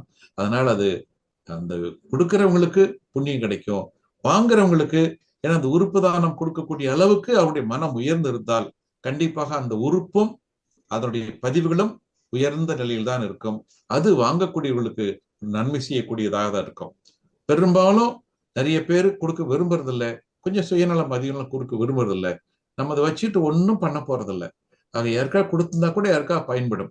ஆகவே இந்த நிலையில் கொடுப்பவர்களுடைய மனதெல்லாம் தூய்மையாக இருப்பதால, புனிதமாக இருப்பதால அந்த உறுப்பு தானம் பெற்று அனுபவிக்கக்கூடியவர்களுக்கும் அந்த புண்ணியத்தின் ஒரு பகுதி கிடைக்க ஆரம்பிக்கும். ஒரு பெரிய மாற்றம் இல்லாட்டியும் ஒரு சின்ன சதவிகிதம் அவர்களுக்கு ஒரு நல்ல மாற்றம் கிடைக்குமா. இது அந்த உறுப்பு தானம் என்ற வகையில் இருக்கக்கூடியது. அதுக்கு முன்னாடி முதல்ல ஒரு கேள்வி கேட்டீங்களா, அது மறுபடியும் கொஞ்சம் கேளுங்க. ஆன்மா மனிதர் கண்களுக்கு அது தெரியாது தானே. இதே ஆன்மா அது ஒரு ஜீவகாந்தம். அந்த ஜீவகாந்தம் ஒரு சிலருக்கு வெளிப்படலாம், பெரும்பாலானவர்களுக்கு அந்த ஆன்மாவினுடைய போக்கு தெரியாது. அது தெரியாம இருக்கிறது ஒரு வகைக்கு நல்லது. ஏன்னா அது தெரிய ஆரம்பிச்சதுன்னா அதனால மறுபடியும் நிறைய துன்பங்கள் வரும். இறைவன் எல்லாவற்றையும் அளந்து அந்த நியதியோடு தான் வைத்திருக்கிறான். எது எது சாதாரண மனிதர்கள் தெரிந்து கொள்ள வேண்டியதில்லை, அவசியமில்லை என்பதை வைத்துத்தான் அந்த கண்களுக்கு தெரியாத நிலையில் அதை வைத்திருக்கிறான். அது அது இயற்கை ஒரு ரகசியம் என்று கூட வைத்துக் கொள்ளலாம். அது தெரிய வேண்டிய அவசியம் இல்லை. ஆனால் அந்த ஆன்மாதான் தொடர்ந்து நம்முடைய குழந்தைகள் மூலமாக அது தொடர்ந்து வந்து கொண்டிருக்கிறது. இப்போ நமக்கு ஜீவகாந்தம் என்பது நம்ம கிட்ட இருக்குது. அந்த ஜீவகாந்தம் நம்ம உடம்பை சுத்தி 2 அடி 3 அடி வரைக்கும் ஒரு பலமா இருக்கு. அதுக்கு மேல கொஞ்சம் கொஞ்சமா குறையும். இது நம்ம யாரும் நமக்கு பார்த்தோன்னு தெரியறது இல்லை. அதனால பொதுவாக ஞானிகளை சுத்தியெல்லாம் ஒரு ஒளிவட்டம் வர்ற மாதிரி போடுவாங்க. அது அந்த ஜீவகாந்தத்தினுடைய வெளிப்பாடு. இப்ப நமக்கு யாரையா ஒருத்தர் பார்த்தோம்னா அதை சுத்தி ஜீவகாந்தம் இருக்கிறது நமக்கு தெரியறது இல்லை. அது போன்ற ஆன்மா என்பதும் அது ஒரு திணிவு பெற்ற ஒரு காந்த கலம்தான். அது பெரும்பாலானவர்களுக்கு தெரியாது. ஒரு சிலர் அதை உணர்ந்து கொள்ளலாம். அந்த உணர்ந்து கொண்டு அதற்கேற்ப அவர்களுக்கு உதவி செய்யலாம். இன்னும் சொல்ல போனா இன்னைக்கு நமக்கு இந்த இது பிராணிக் ஹீலிங் சொல்றது, அந்த ஜீவகாந்தத்தை முறைப்படுத்துவதற்காக, குணப்படுத்துவதற்காக அது இது ஆற்றலை பாய்ச்சறது, இது எல்லாமே அந்த காந்தத்தினுடைய ஒரு நிலைதான். அதனால இது கண்ணில பார்க்கணும்ன்ற அவசியம் இல்லை. ஒரு சிலருக்கு அப்படி வாய்ப்பு கிடைச்சா அது தெரியலாம். ஆனா நமக்கு கண்ணில பார்த்தாலும் பார்க்காட்டியும் நீங்க உணர்வாக பெறலாம். ஒருத்தர் பக்கத்துல வரும்போதே நமக்கு ஒரு உணர்வு கிடைக்கும். அது கண்ணால அந்த ஜீவகாந்தத்தை பார்க்க முடியாது. ஆனா பக்கத்துல வரும்போது அந்த அன்பு, கருணை, அவருடைய குணாதிசயங்கள், அவருடைய எண்ணங்கள், அதனுடைய பிரதிபலிப்பு நம்ம மனசுக்குள்ள போந்து அது நமக்கு வரும். அப்படி மனதுக்குள்ள உணர்வாக கிடைக்கலாம் ஒழிய நம்முடைய கண்களாலேயோ மற்ற கருவிகளாலேயோ அதை பார்த்து ரசிக்க முடியும் என்பது அது ஒரு விஞ்ஞானத்திற்கு எதிரான ஒன்றுதான். வாழ்க வளமுடன். வாழ்க வளமுடன். நன்றிமா. வாழ்க வளமுடன்மா. மிக்க நன்றிமா. அடுத்ததாக லக்ஷ்மணன் காந்திமதி அவர்கள் வாழ்க வளமுடன் ஐயா கிட்ட பேசலாம். ஐயா நன்றிங்க ஐயா. வாழ்க வளமுடன். வாழ்க வளமுடன். சொல்லுங்க ஐயா. வாழ்க வளமுடன். வாழ்க வளமுடன். கேள்வி பதில் நிகழ்ச்சியில் தான் கலந்துக்கிட்டேன். ரொம்ப சிறப்பா இருந்தீங்க ஐயா. ஐயா இப்ப ஒரு பொதுவான ஒரு 2 கேள்விங்க ஐயா. இப்போ இந்த வான்காந்தம் ஜீவாந்தம் சொல்றோம் இல்லைங்க. காந்தத்தை தெய்வ நிலையா நம்ம நினைக்கிறது இது கரெக்டுங்களா ஐயா? இல்லைன்னா சுத்த வெளிய ஒன்றுமில்லாத அந்த நிலைய தெய்வமா நினைக்கிறது இதாங்க ஐயா? சரிங்க. நல்லதாங்க. இப்ப எல்லாமே தெய்வத்தின் வெவ்வேறு நிலைகள் தாங்க. இப்ப சுத்தவெளி என்பது அது பூரணத்துவம், பூரணமான நிலை, அந்த அமைதியாக இருக்கக்கூடியது. அதைத்தான் சாமிஜி வற்றாயிருப்பு, பேராற்றல், பேரறிவு, காலம், வளம் 4ம் ஒன்றிணைந்த பெருவெளியே தெய்வமாம் என்று சொல்கிறார்கள். அதிலிருந்து வந்தது இறைத்துகள். எப்படி அந்த சுத்தவெளி என்பது தெய்வத்தின் நிலை பெற்றதோ அது ஒரு பெரிய அளவு, இறைத்துகள் என்பது சின்ன அளவு. அதற்குள்ளும் அந்த தெய்வத்தின் நிலை இருக்கும். அந்த இறைத்துகள் ஒன்று கூடியதுதான் விண்.